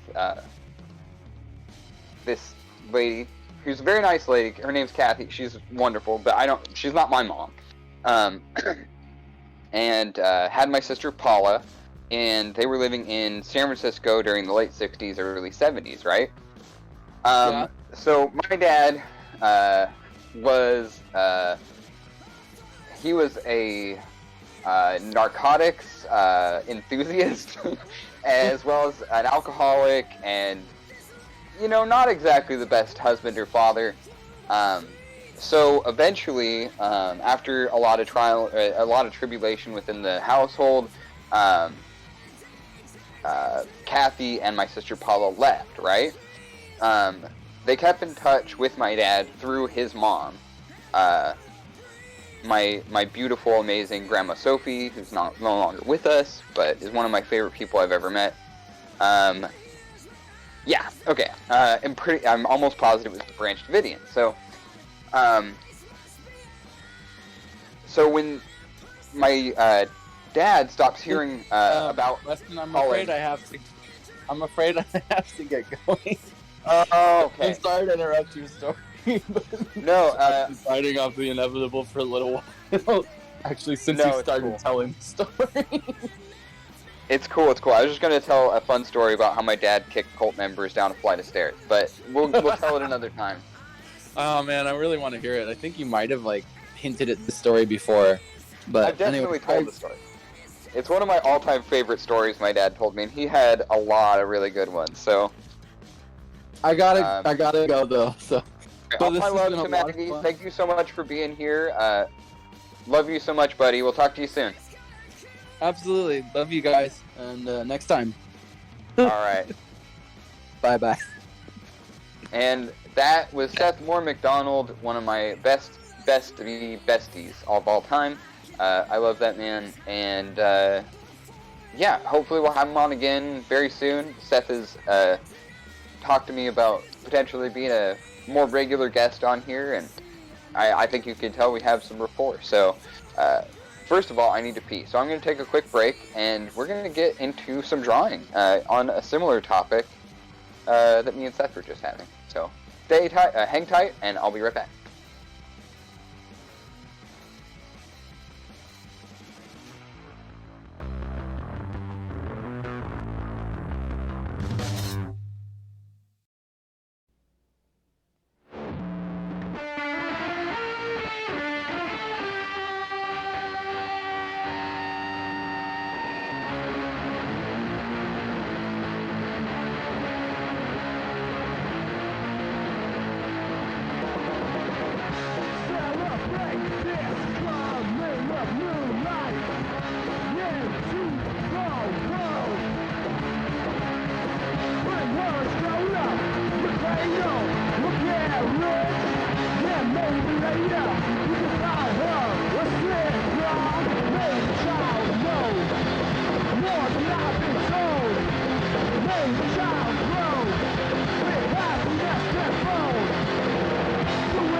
Alrighty, friends, we're back. We're back with Live with Lava Sub. We're moving on to the drawing portion of the stream, where I'm gonna talk a lot and also talk some more. But I might also do some art.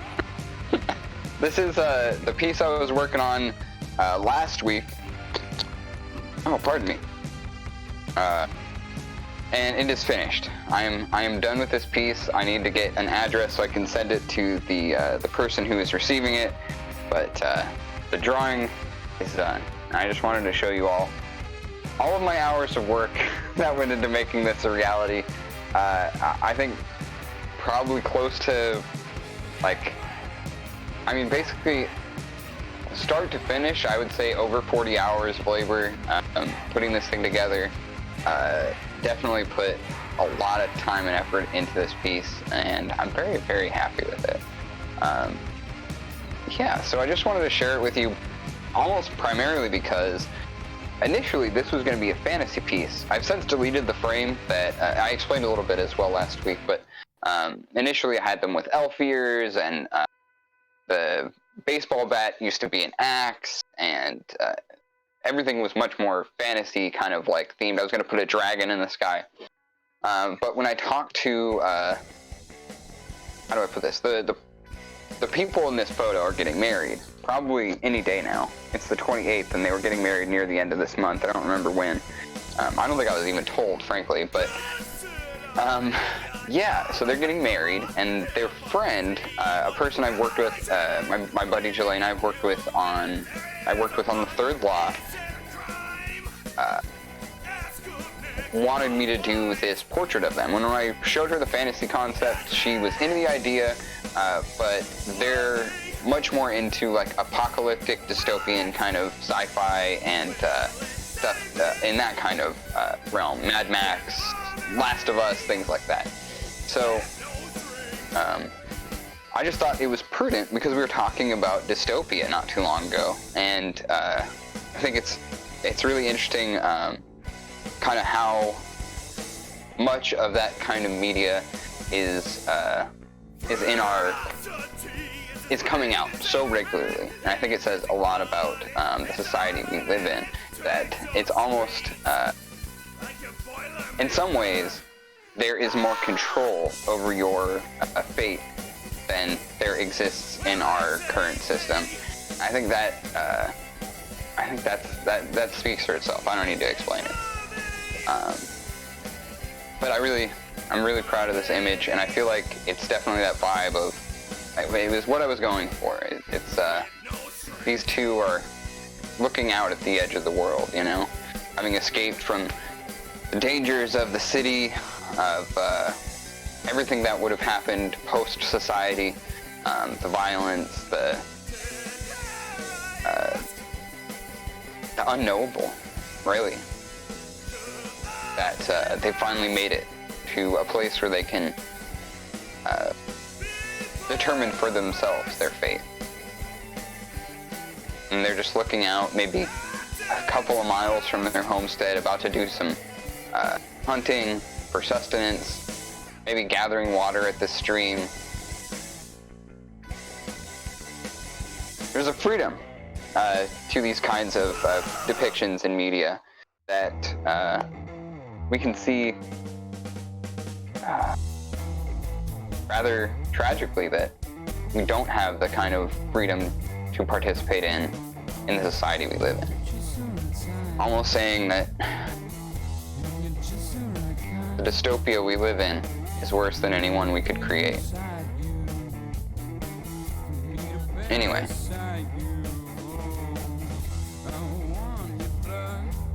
Moving on.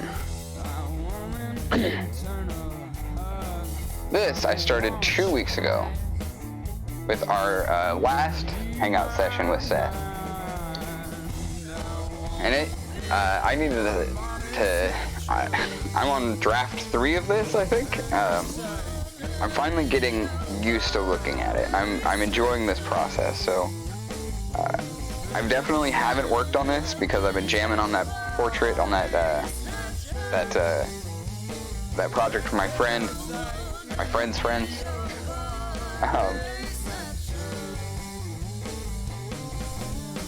that yeah, I haven't had any time to even look at this piece since I started it. So yeah, I'm definitely kind of looking at it with new eyes, fresh perspective, and that could be, I mean, that could be really good or really bad. we'll find out today. You know, there's something about the hand reaching out that I'm almost wanting that to be. What if I detached it from my body and put it in a new perspective, a new environment? What if instead of a hand attached to a person reaching out, it was a hand floating through the vastness of space and time from one dimension to another, something like that. I don't know. That image, it's so that feeling, reaching out almost to the viewer to find that connection, that I think is always going to be compelling, to me at least. I think I almost want to lean into, what would that look like? Let me just mess with this real quick.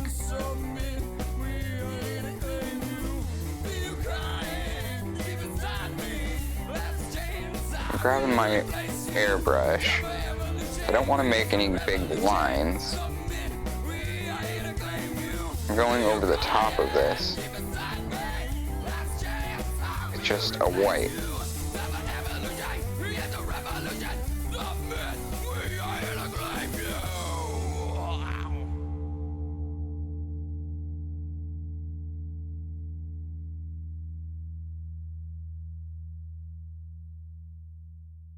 And like that, I'm going to try again.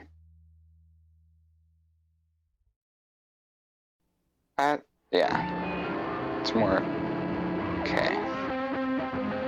And then, you've seen me do galaxies and stuff like that before. So I'm just gonna go at it really quickly here.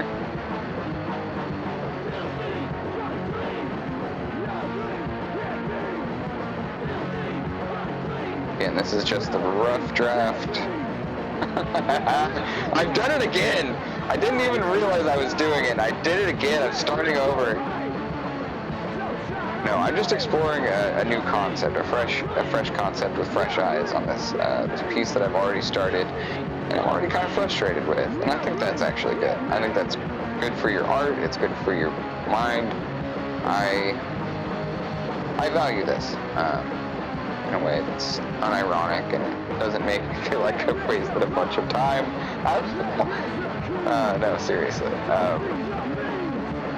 Yeah, creativity is good and fun. And if you don't enjoy it, I don't get that. But that's my vibe. That's what I do. I like to create. I like to create creatively. Thank you very much. This is my TED Talk.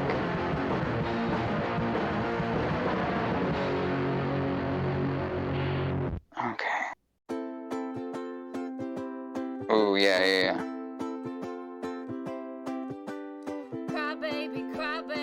Let's get a couple big bright ones, huh? Yeah, baby.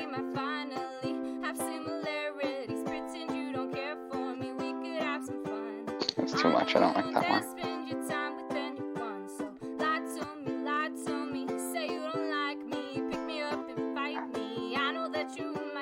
Oopsie.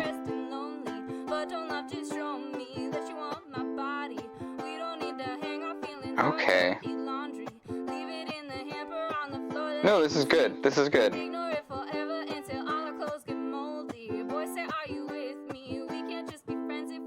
Let me, yeah.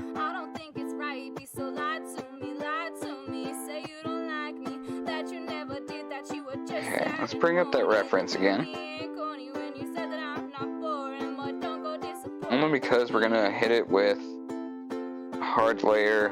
I want to get the shadows and highlights right. Already chosen this dark blue for the mid-tone, which is going to be a little bit tough to work around, but I think it's going to be fine. It's 15. We're going to go up to 53. Are we calling that highlight? Yeah, that's good. Yeah, so we're just underneath our line layer. That's too big. I'm just going to start applying highlight where it appears in the photo. Yeah.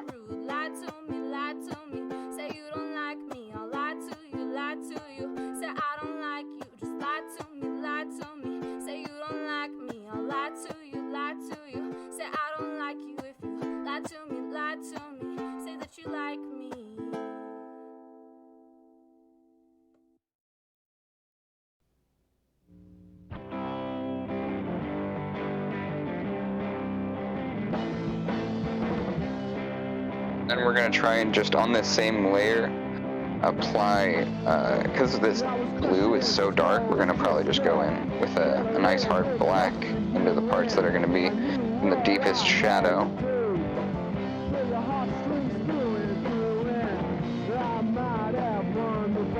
Oh no, okay, I just realized a thing.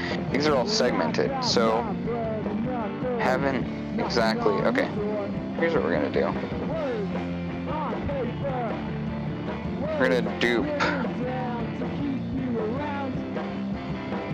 and dupe and hide and merge. Now we have a single layer that is the hand and wrist there, hand and forearm and elbow. I don't know this part, but you can see that I've been working on over and over again, like an insane person. And I just realized I'm gonna try and do a little bit more of just like fill with my layering here.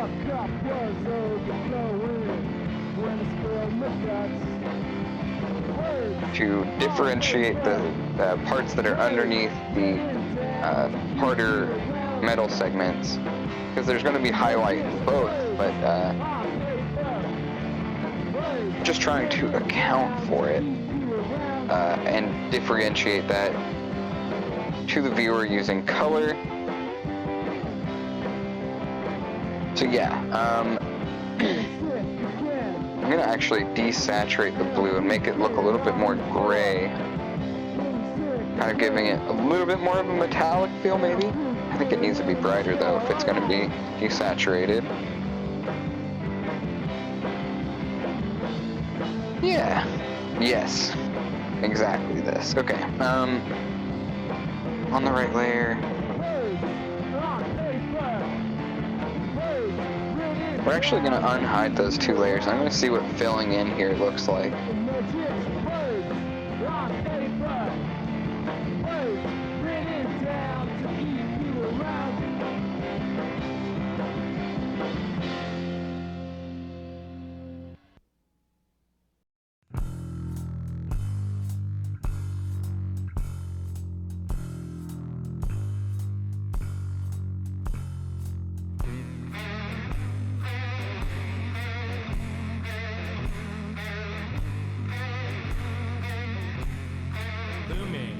Figure, helping hand, escorts you to the surveillance. A little bit of highlight here, so we're gonna indicate that. Well, there's not gonna be highlight there. I'm making that decision right now. Throw a little highlight in here. And I guess right here. Exaggerating that a little bit, but that's okay. Exaggeration is great. Speaking of exaggeration, this Saturday is actually going to be another kind of adventure we're going on with my live streaming. for Nerdcrafty. We're going to be doing a little bit of a react stream this weekend. I'm going to be watching some reality shows and reacting to them. And one of those that I proposed is Ink Master. Because I've never felt, as an artist, so much anger than I have watching that show and watching some people be critiqued with in the name of art. And it is ultimately just very painful to watch, yeah. You know what, I'm gonna pretend like this thing doesn't have fingernails. I didn't indicate fingernails anywhere, so I'm just gonna say, I'm gonna just bring this highway all the way down in one uniform shape.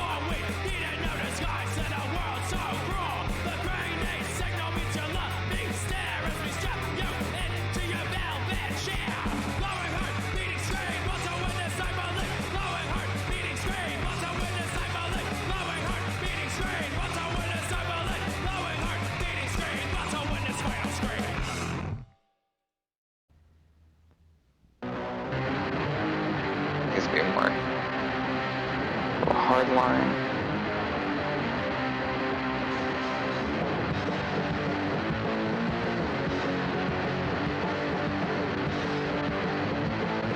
Okay. So then I still have this darker blue available.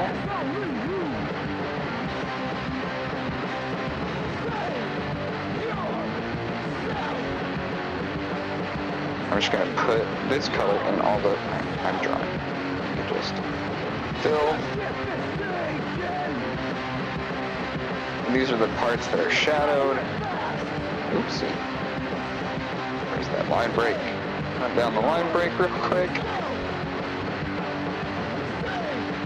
Oh.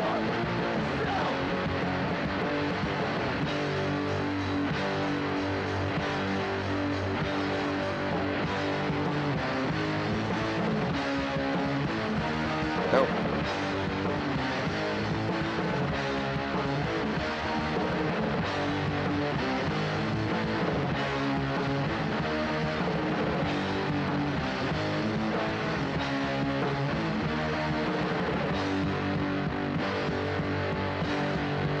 Oh, I missed a finger. Oopsie. I'm not rushing. How dare you accuse me of this?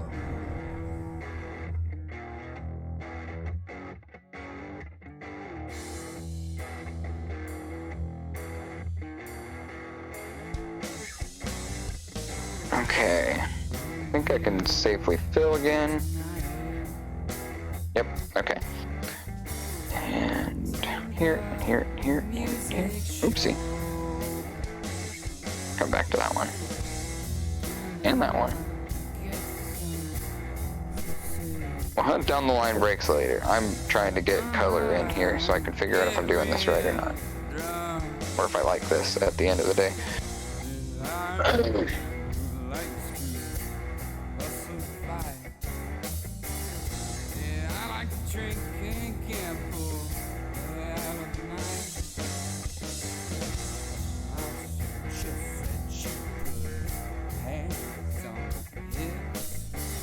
Go back to Phil. Good friend Phil. Phil the tool.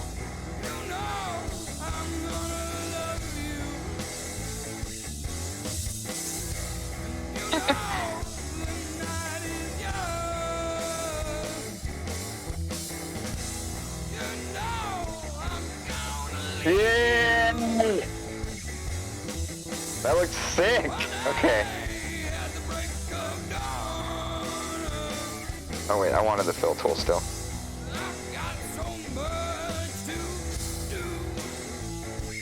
I wasn't done. Damn, okay. I'm pretty stoked on that. We're only partially done though, because I still want to throw in that... I mean, do I need to? Yeah, I do.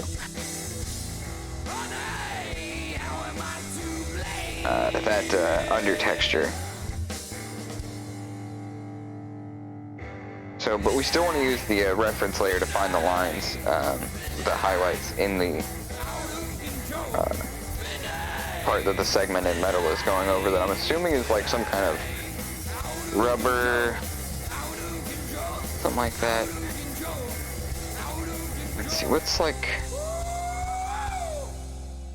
go with like a burnt kind of orangey color for the interior. What do you think? Does that look nice?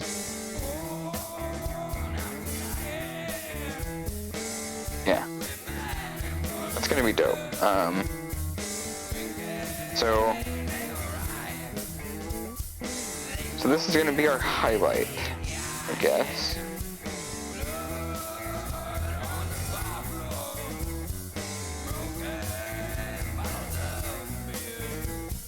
Because it's not going to be that bright, other than in a couple of spots.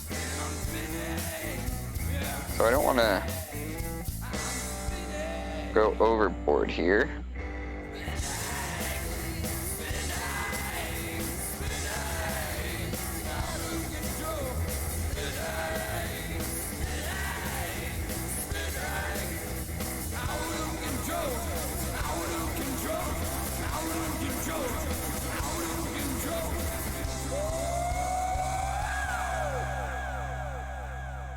Oh no, I haven't been able to. Like, it's not like I haven't been able to because whatever, like, genuine reason, I just, like, haven't wanted to.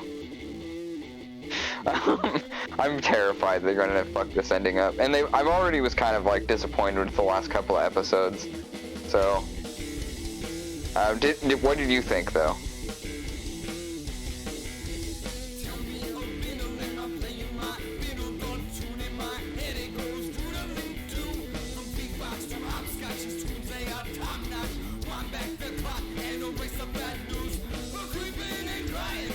Yeah, that's a bummer. Sure, yeah.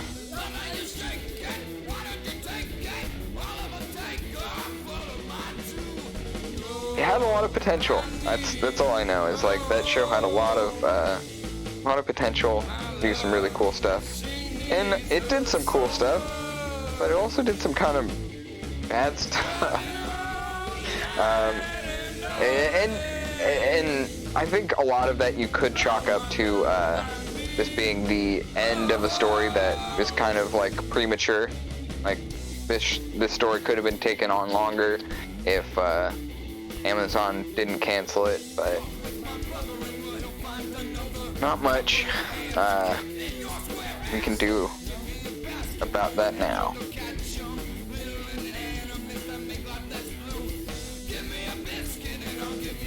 Man, oh boy. Speaking of shows getting canceled, the Willow series. I don't know if anybody. What do you mean?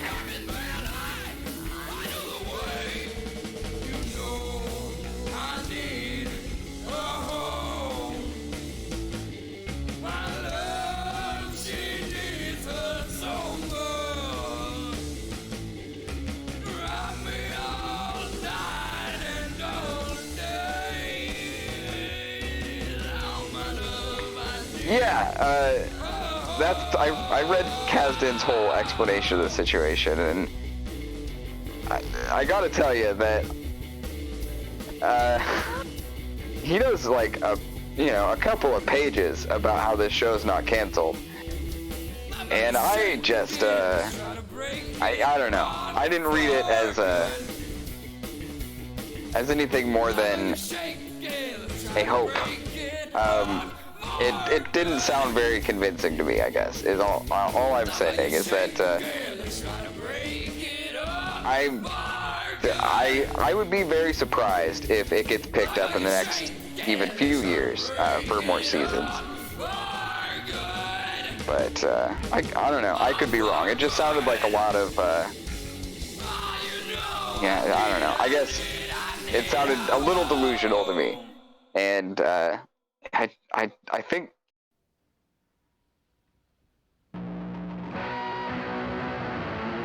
I mean, I'm not going to enjoy it in Kasdan's hands regardless. It's pretty clear to me that the guy has a very different...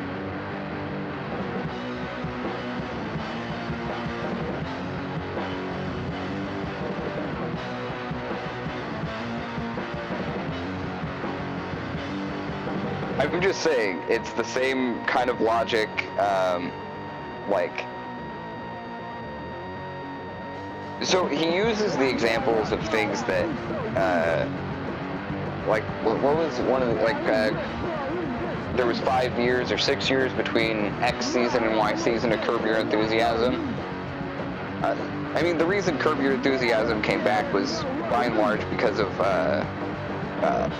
demand. It was something that people wanted and only had gotten more and more popular with time. But he also talks about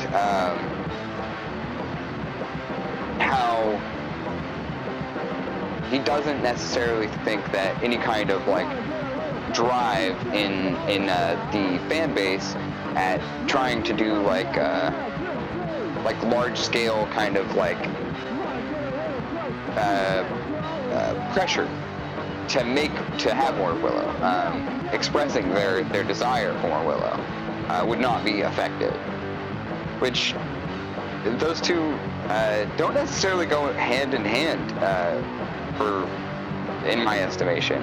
It seems like it's kind of a disconnected line of thought, or that's technically probably the only way it's going to happen, because it's the only way it's happened in the past, including the show, the series Willow, but many others that happen in a very similar fashion, where demand gets studios to make more of a thing that people wanted the whole time. They just, we didn't have a place like social media to get it sooner.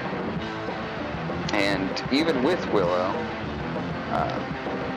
it did take a whole lot of time to even get what we did get. So it's hard to say.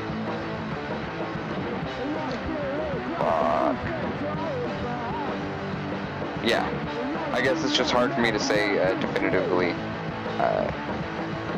It's hard for anyone to say definitively either way what will happen, but I would assume it's not going to happen soon, if it does ever. And frankly, to your point, I am happy that it is gone, because I did think it was bad, and I don't think that I don't want to say, well, it's not Willow, but it's not any kind of version of Willow that I ever wanted or thought was even desired among the fandom. It's counter to a lot of the perspective and beliefs that the original Willow very clearly holds.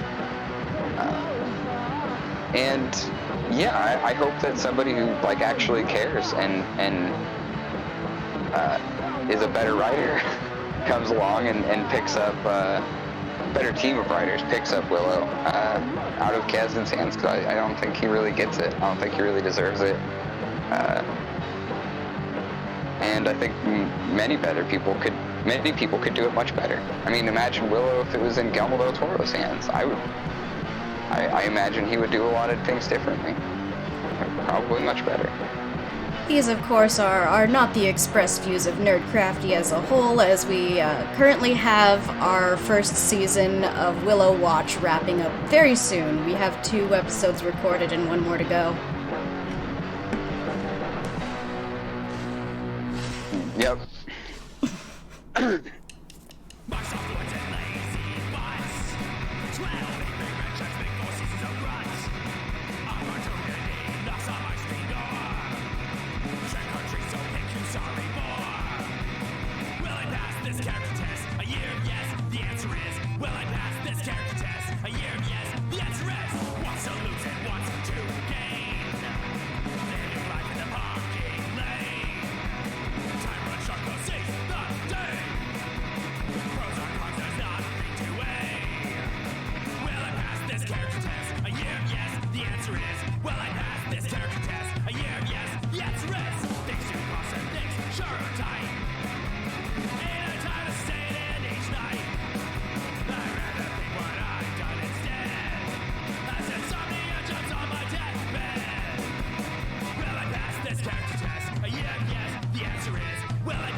Okay.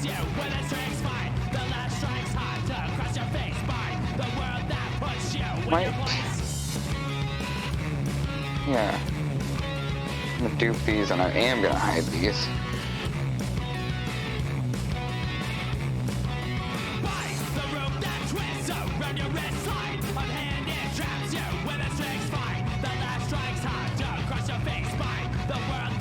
I'm gonna smash it all together now. So I can go directly underneath it. Perfect.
Lately I've been lonely and it's hard to admit that it's hard to be somebody without throwing a fit. I don't wanna be around you, I don't wanna show my skin. My scar tissue still healing, I'm repenting for my sins. Would you mountain lover, take me by the hand? My lover has another, I can't take this one night stands. I'm looking for the answer, reason I can't plan. I thought that you could eat my cancer when I'm learning to be lonely and it's hard to admit that it ain't all that easy just to get my needs met. And I wanna be around you and easy in my skin, but it ain't all that easy just to let people in. With you, my lover, take me by the hand. My lover has another and I don't understand. Looking for the answer, doing all I can. I thought that I could eat your cancer then. I should put a bridge here over troubled water. Sorry if that play on words doesn't float your boat.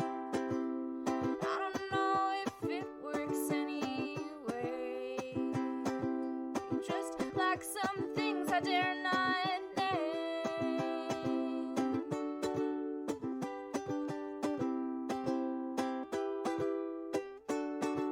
So with you, my lover, take me by the hand. My lover has another, I don't want another man. I don't need to know the answer, I don't need to have a plan. I guess that I can eat my cancer.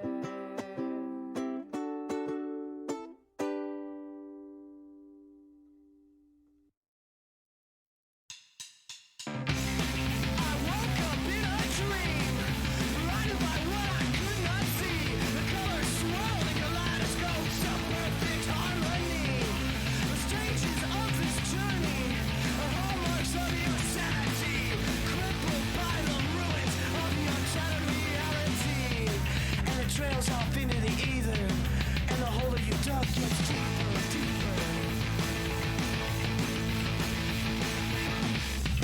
And the trip that you take will alter from decisions that you make.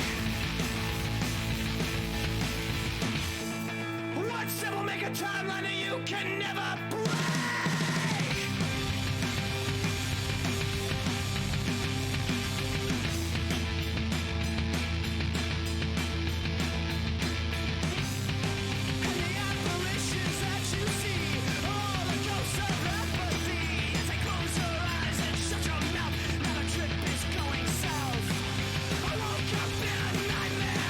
Surrounded by the vacant stairs of 1,000 prison demons.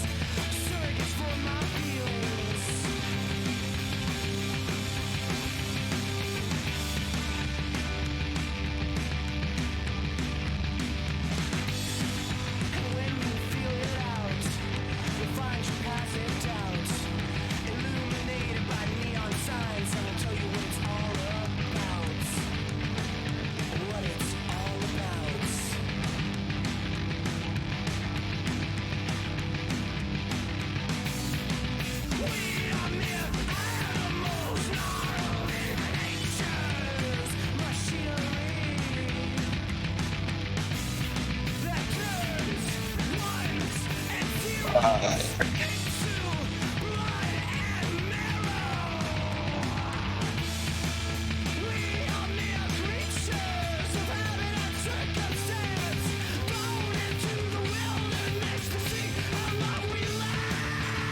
Oh, right, it's on top of everything. That's where that is. Okay.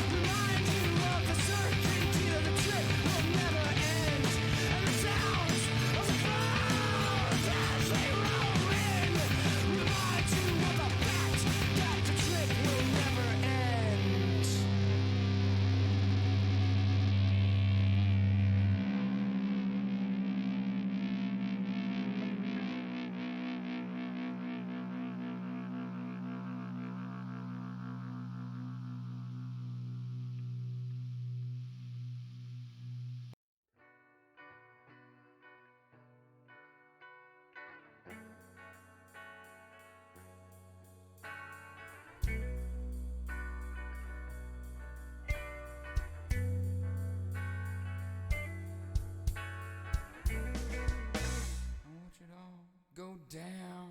I watch time fly you by, yeah. I see you age with every second, and I know you're trying.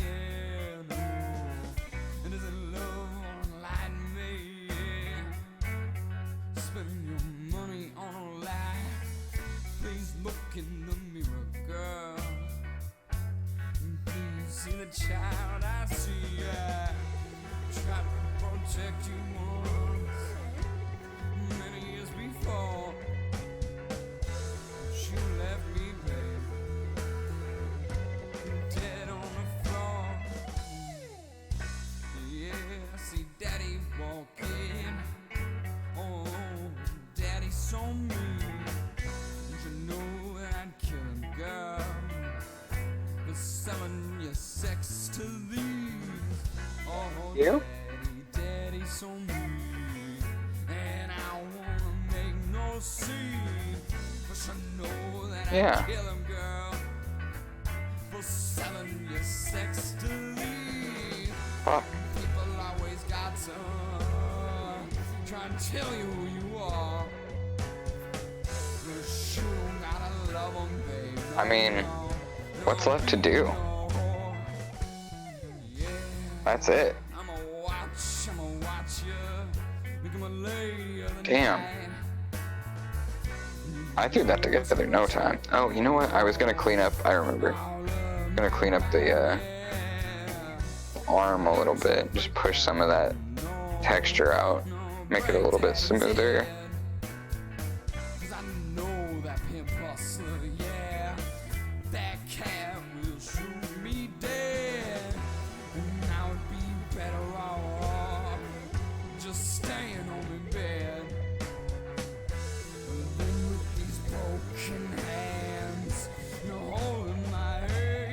Or like in the foreground maybe even.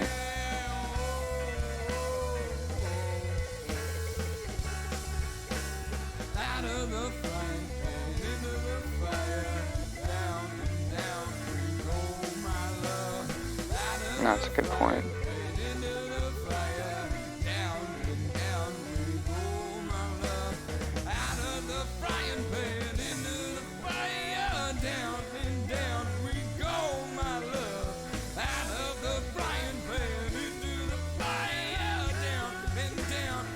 No, yeah, exactly.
What?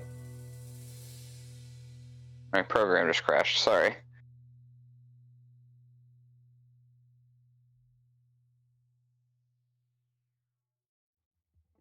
It's okay, I didn't like it anyway.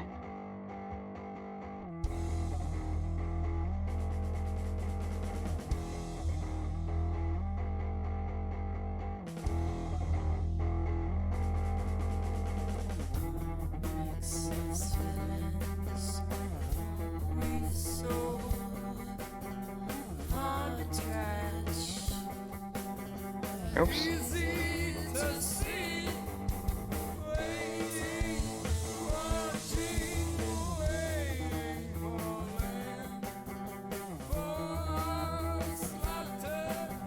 Yeah, somehow that linear fill works so much better on a planet. Don't question it, I guess, right?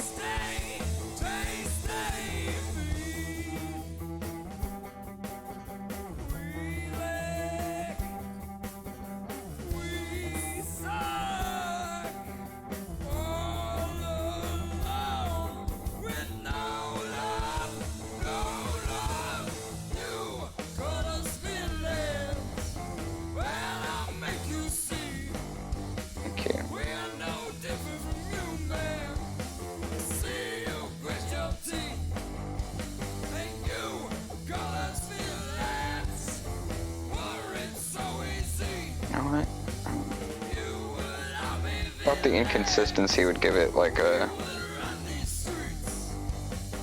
interesting look, but it's just distracting me at this point.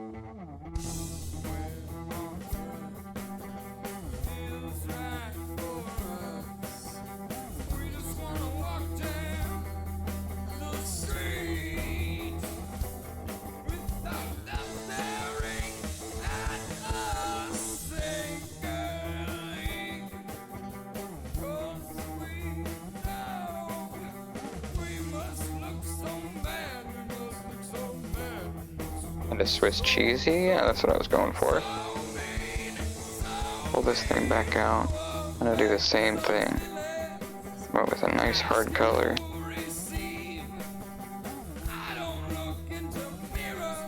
Maybe not though, I don't know. It's pretty tight. Yeah, let's try it out.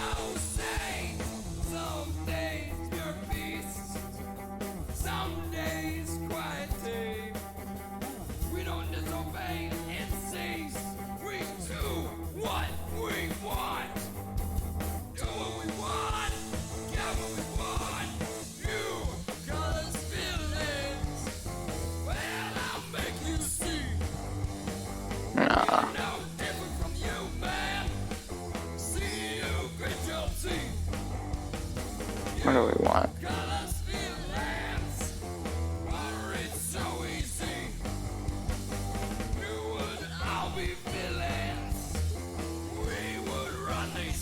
My favorite Lil Nas X song.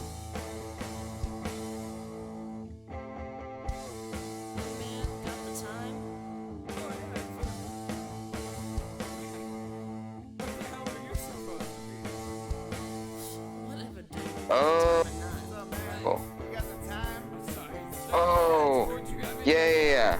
I forgot about this tool. I used to use this all the damn time.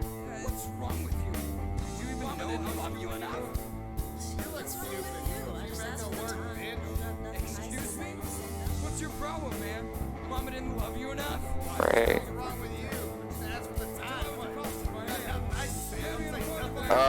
Okay. Delightful. I was having a perfect day. Until I was accosted by a man. Homeless. Who couldn't even afford to buy a simple watch. Now why don't you get the fuck out of my face? Homeless. Worthless. Now why don't you get the fuck out of my face? I wear the badge! We are the real bad guys! It's probably nauseating how much I'm flipping this thing right now.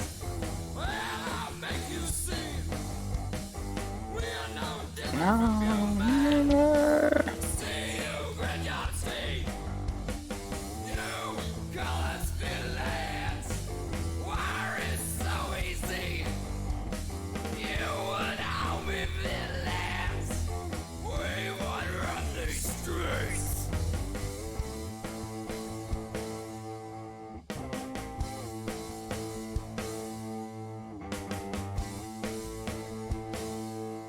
I think I'm putting the shadow on the wrong side of this damn thing. Oopsie. That's okay.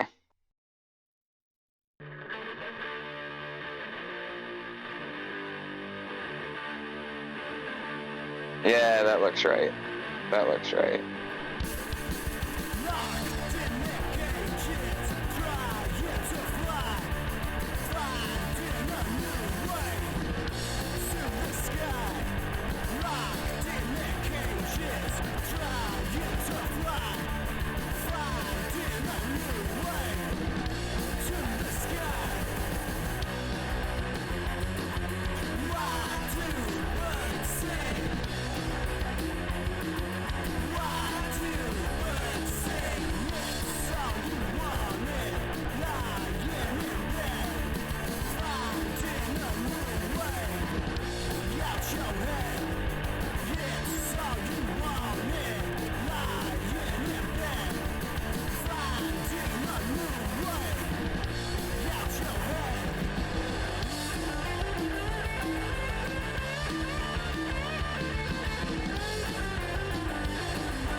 That looks tight.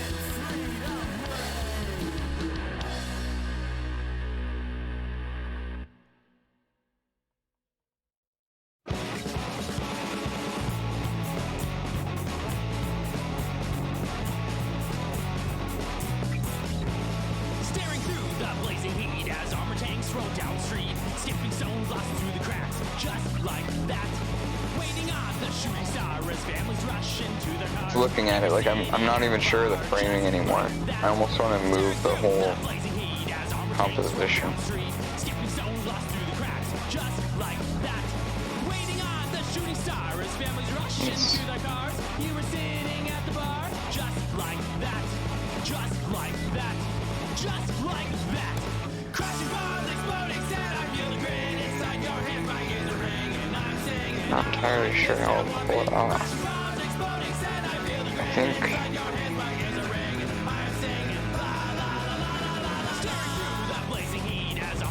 Roll down the street, skipping stones lost through the cracks, just like that, just like that, just like that.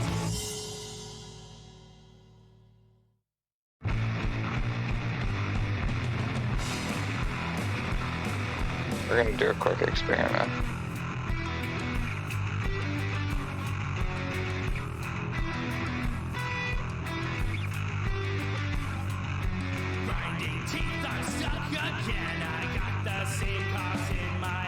Why is that layer? Is that the stars I put in the background? Yeah, okay. That's gonna hang out. Oops, do it again. Didn't crash this time.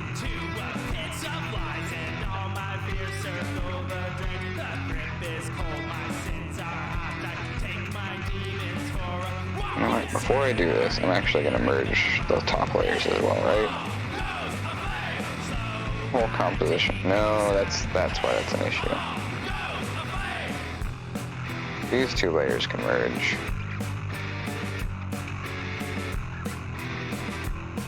And they can merge into this layer. Yeah.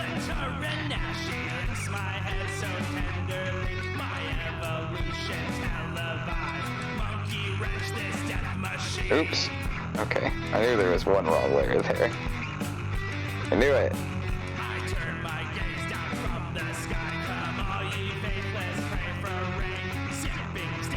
Yeah, it's that one. Okay. Oh, piss.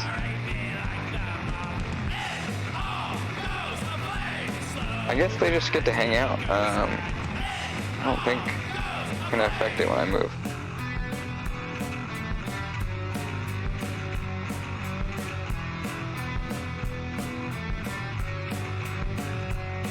He shakes my hand and takes my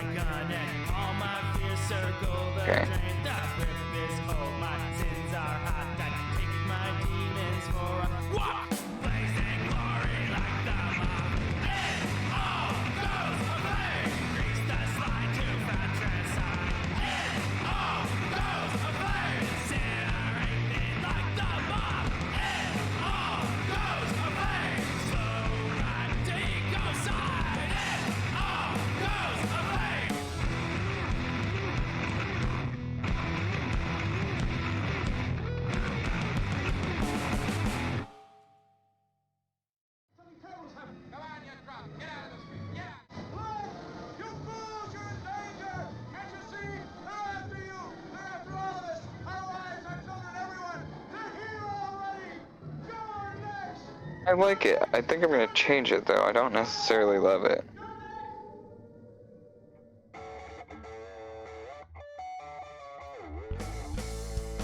Like, I want it to exist on this plane. I want it to be horizontal like this. I want... You can drape yourselves in American flags. We'll create a banner to fly in vain. And we're all Saturn, eating children, eating puppets, having children. I want to not rework this freaking edge where it's a hard cutoff where the canvas ends. But I don't think I'm gonna get to avoid that.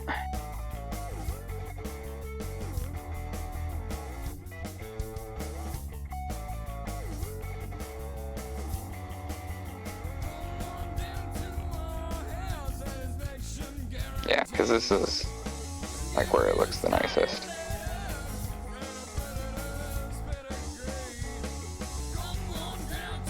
Well, let's see if we can't rework that real quick here.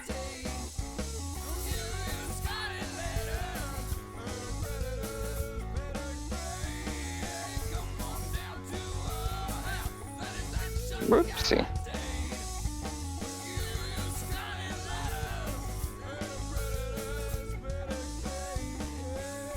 Oh yeah, that's aggressive. That's not what we're looking for here.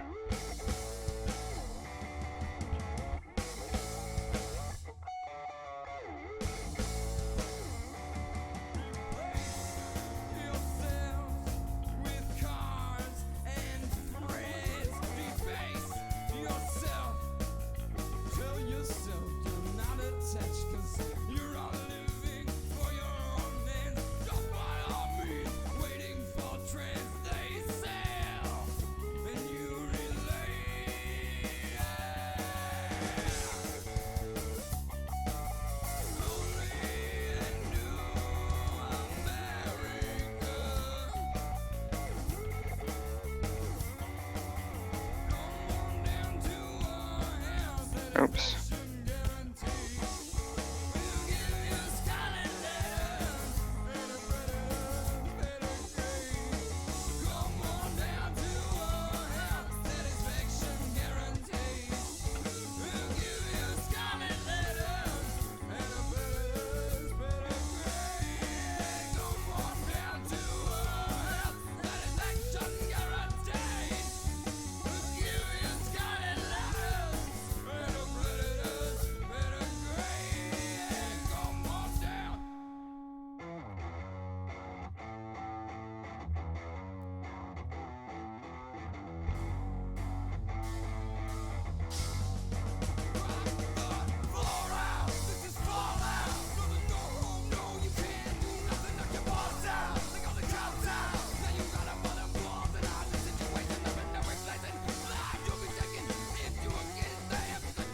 All right. That's what I'm looking for.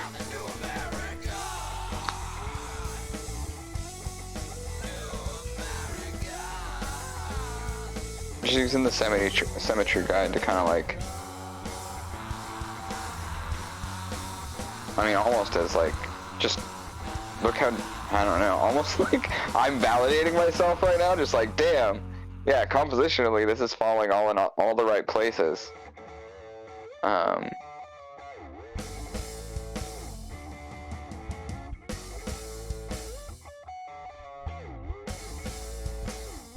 don't do this very often, but every once in a while I'll do it, and it just makes me go, okay, I don't have to hyper focus on whether or not I'm valid as an artist. Yeah, I'm a big fan of this, frankly.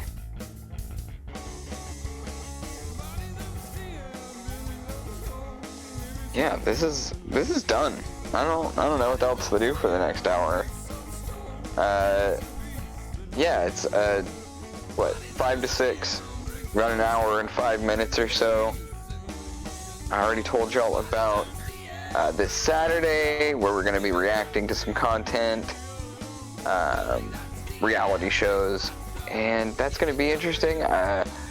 if you've been listening to me today or any other day, you know I've got nothing but the hottest of takes. We're throwing them out of the fryer right into my mouth to spit at you. If you like all of that as an idea, check my socials. But also come by this Saturday and watch me consume Ink Master and be upset about everything that happens there. Watch me be distraught at the state of masculinity in our society, and how fragile and pathetic dudes are when threatened by even any woman with the remotest amount of ability or confidence, and their desire to just absolutely drive them out of that as fast as possible, so that they can maintain their own unearned dominance in a position of power they don't deserve.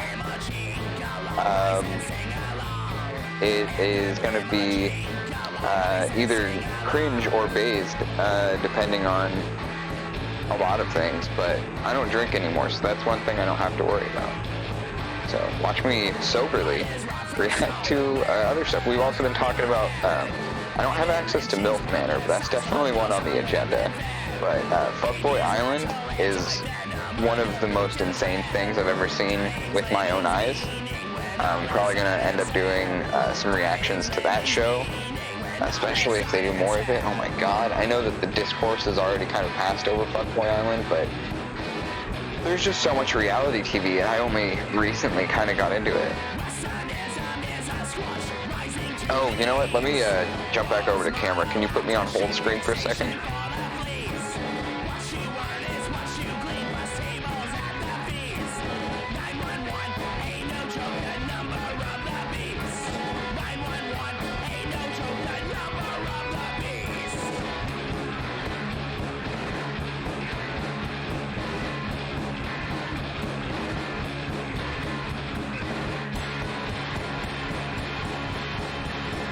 Yeah, Sam was suggesting Room Raiders. There's a bunch of, I mean, what's the one that's so popular? They do a UK and America, not Fire Island, that's a different thing entirely. Love Island. There's also, there's just no shortage of it. I'm probably not ever going to be able to watch any amount of, there's a lot of it I'm not going to get to. I'll probably never watch like Kardashians or Jersey Shore, things like that. It's just too much. But definitely the romance ones, I think there's a lot of ground to cover. Kind of similar to Ink Master in that it's a lot of unearned privilege and really toxic versions of masculinity, and I think it's a great opportunity to start talking about that, because, there's a lot of people who, I watch a lot of RedTubers and Twitch streamers that are leftist. We were talking about Twitter earlier. It's a lot of my media consumption. So I've seen a lot of people in that community take on some degrees of success. Big shout out to Born Man and Noah Samson, and to an extent Hasanavi. But yeah, I definitely, a lot of the biggest ones are not exactly full of great takes, and I am very passionate about this kind of stuff. I wouldn't necessarily, hard to put myself in to put it in common terminology necessarily, but it's definitely something that I've thought a lot about, gender and sexuality and romance. These are things that were a major preoccupation of my lifetime, so I feel like these are definitely some topics that we're going to get into, especially when we get into the dating shows, which I watch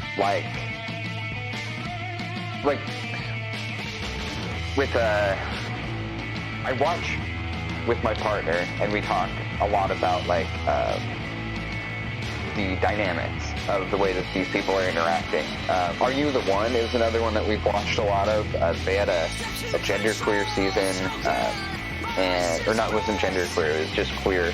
Like, it was people of varying different types of alignment on the in their sexualities. So there's a lot of bi people, predominantly bi people, but a couple of people who were had previously been more hetero, some people who had previously been more strictly homosexual in their relationship kind of typing, but they all kind of end up in this, it's like one of the houses, and they're all trying to find the correct match that, like, relationship scientists have determined that exist within the house and are one another. They go into it blind and have to spend 10 episodes or whatever, 12 episodes, trying to figure out who their perfect match is. And if they win, they all get, like, to split $100K or something like that. That's a really interesting one, because not only do group dynamics get involved, as well as all the other stuff I've brought up, but all kinds of other learned biases, taught biases that we pick up just trying to be humans living in the United States. I think that shit is fucking fascinating. So I'm really excited for this weekend. I hope you'll stop by. I didn't name that segment. If you're in chat and you have any suggestions, I would love to hear them. More than open to it. Yeah, ramping up the streaming game. Doing maybe 2 a week now. Much thanks to our fearless producer, Samantha. Thank you so much, Sam. Couldn't do it without you, bud. So, yeah, and if you have any suggestions for shows, I'm always down to check out a suggestion. As long as I've got it on a streaming service, I'm down for it. I've heard some of the Netflix ones are insane. I haven't really gotten into any of those yet, so maybe that'll be on the agenda. Ink Master, I think, is really fascinating, though, because it's not a dating show, and you don't see many, like, moments in the show's history where people, like, hook up in the house or whatever. If they are, it's not a focus of the show, which, if they are, why wouldn't it be, right? But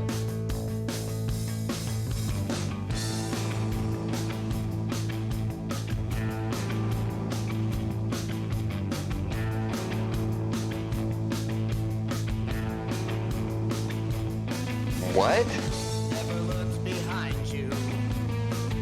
Do you remember the title? I cannot remember the title right now, but I will find it. It's this, like, it's some like stuffy British kind of, like, they have to, like, mind their manners. It's based on, like, Victorian times or Edwardian times or Regency, somewhere between the beginning of the 1800s and the end of the 1800s.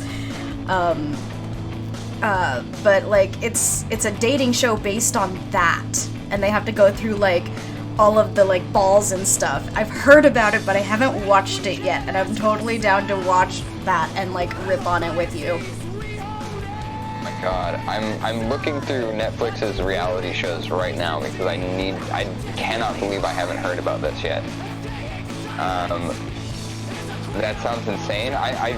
Scrolling through this, I just remembered Sexy Beasts, which, if you haven't seen it, is another really, really, really insane example of reality television, reality romance shows, because, oh my god. If you haven't seen it, the premise of the show is, theoretically, it's like, well, what if we take away your ability to judge each other upon your looks? So they put people in these gigantic prosthetic masks, either prosthetics or, like, actual masks, that cover their facial features but make them look like a furry, like a really, really high-end furry. It's both completely ineffective at its own premise in that, like, some people, because of the animals they pick to shape the face, still, like, are able, you're still able to make out their features and, like, determine whether or not this person is conventionally attractive or whatever. But as well as the fact that even having, like, animalized or bestialized anthropomorphized animal features on a person's face, men still find ways to be the most revolting people, and still judge people based on and get the conversation talking about like who's hot, even as far as being like, so what do you look like under the mask and shit, like literally asking a woman to describe her looks to him outside of the context in which they are on the show, which the very idea is we're not here for looks.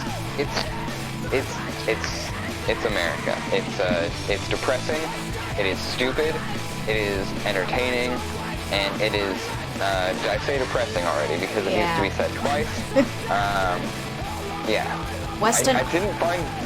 I misled you. It's not on Netflix. I thought it was, but it's called The Courtship, and it was on NBC, or like Peacock, I guess, is the streaming service. But it's also available on Hulu. But if I could get access to that for you, we could watch that. I've got the Hulu. I will double check. It's on. I don't think I have it on my computer though, because we watch it on our Switch most of the time. I know it's like. Oh, it's loading. Okay, let me just check the Courtship. Yeah, The Courtship. See if I have it access. Because I know it's not like it gets the paid version, but it's not like the premium or whatever. Mm-hmm. It says it's like The Bachelor meets Bridgerton. So insane.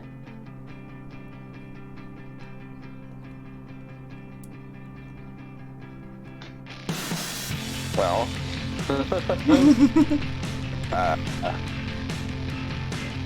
I guess I need to refresh my computer, or this page, because it just loaded the results, but with nothing. Oh. Visible. It doesn't exist for you. Nah, you have to have access to this. It seems so ridiculous. It looks like it's a premium. Okay. It's got the little lock symbol on it, and it says you have to have the live TV. Oh, okay. Yeah. Well, if I can grab clips of it, we'll react to those at some point. So you were watching it on Hulu. You don't have Peacock. I haven't started watching it yet. Oh, wow. Okay. This does look fascinating. I am going to jump on a pee break, and then we'll continue chatting about this. Alright. I will get that set up for you. Oh, thank you.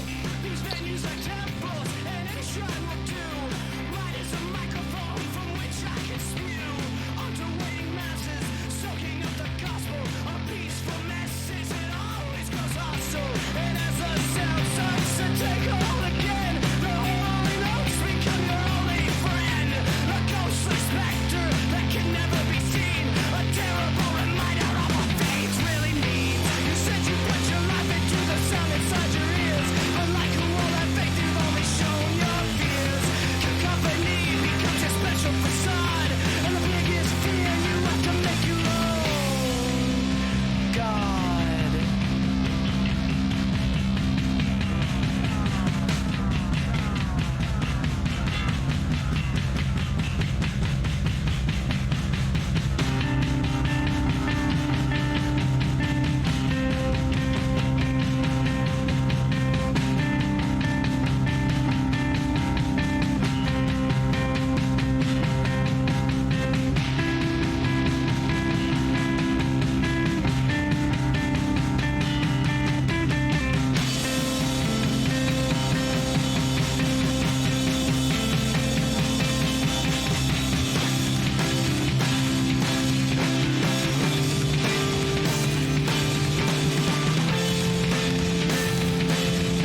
Welcome back, my friends.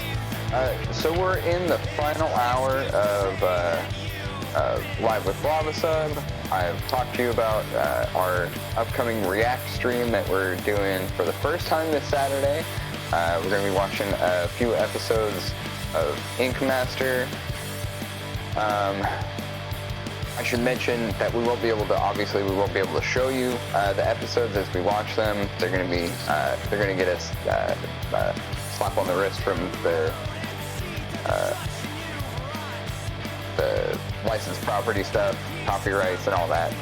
So we won't be able to show you directly, but we might have something worked out where you can kind of see behind me on a mirror or something like that. We'll work it out. But either way, I will be talking a lot about what is happening, so at least you'll have context in that sense. But yeah, other than that, I crushed that fucking drawing, so I don't even know what to do next. I'm asking for any recommendations you might have for the name of this stream. We do Live with Lava Sub here, and I suppose we could do Live with Lava Sub over there as well, but I'm also like, maybe there's another name we could get for it. I'm taking suggestions for that. Also,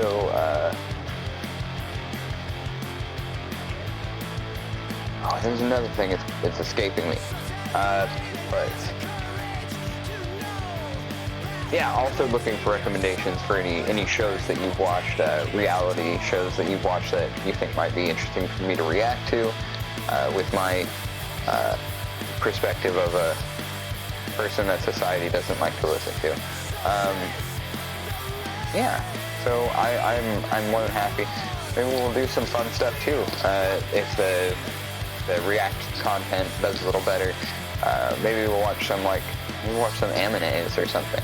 I'm a big fan of the animes, and the new Trigun was unbelievable. I've only gotten like 3 or 4 episodes into it, but I thought it was, I mean, it's one of the best things running currently, but I'm just really enjoying it. What a beautiful like relaunch of one of the best characters I've ever seen. I mean, Bash was such a, like, it's one of those characters that I definitely, like, you see him on screen, you want to, you aspire to that, you know? Like, obviously there's a bunch of stuff in the original anime that are a little bit cringe now, you know, we've learned, and I think they reflect pretty well in the show as well, which I think is a really nice thing. It shows you where the show stands, where, within society and within the world of Trigun.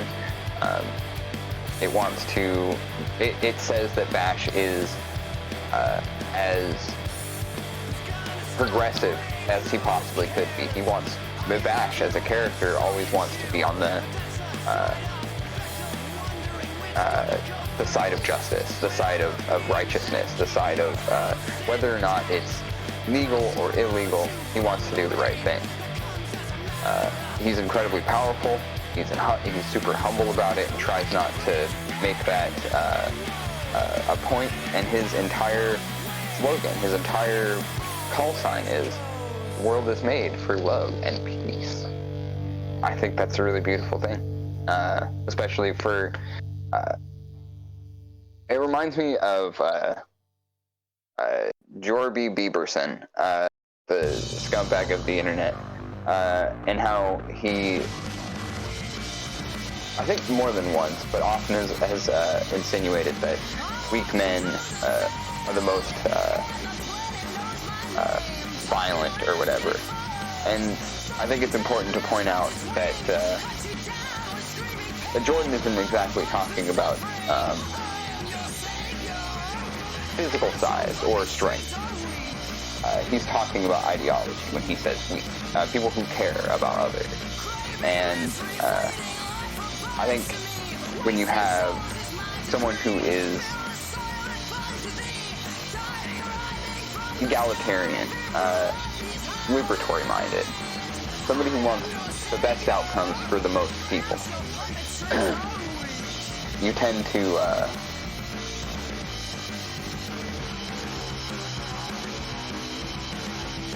people like Jordan end up seeing that as a weak person, you know? And I think that Vash is a really great example of someone who is incredibly capable, but chooses not to present that, and is often seen as weak, both emotionally and physically, and is regularly has violence, great violence done to him, that he literally turns the other cheek on, out of a matter of principle and responsibility to the people he shares this planet with. He knows the great violence and destruction he is capable of, and in every case that he possibly can, will avoid that option at almost any cost, unless it's the cost of life. It's a really beautiful way of talking about Trigun, which is just always been one of my favorite animes. And I think they did a really bang up job with the reboot.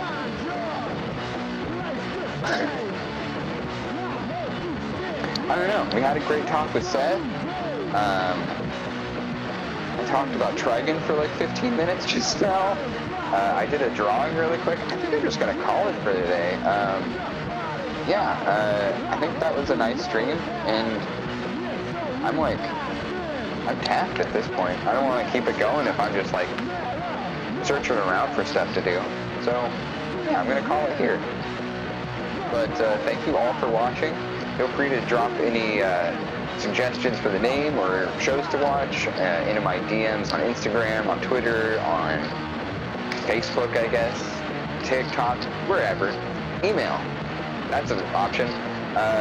And yeah, let me know what you think about this program. 6 o'clock Saturday? Was that time we're starting? Oh, right. Sorry, yeah, 1 p.m. because it's Saturday, people will be more available. And later in the evening, you're going to want to be out having fun with your friends and stuff. Maybe you'll be doing that in the afternoon, but this is my first time doing a Saturday stream, so we're going to give it a shot. Saturday, 1 p.m., 1 in the afternoon.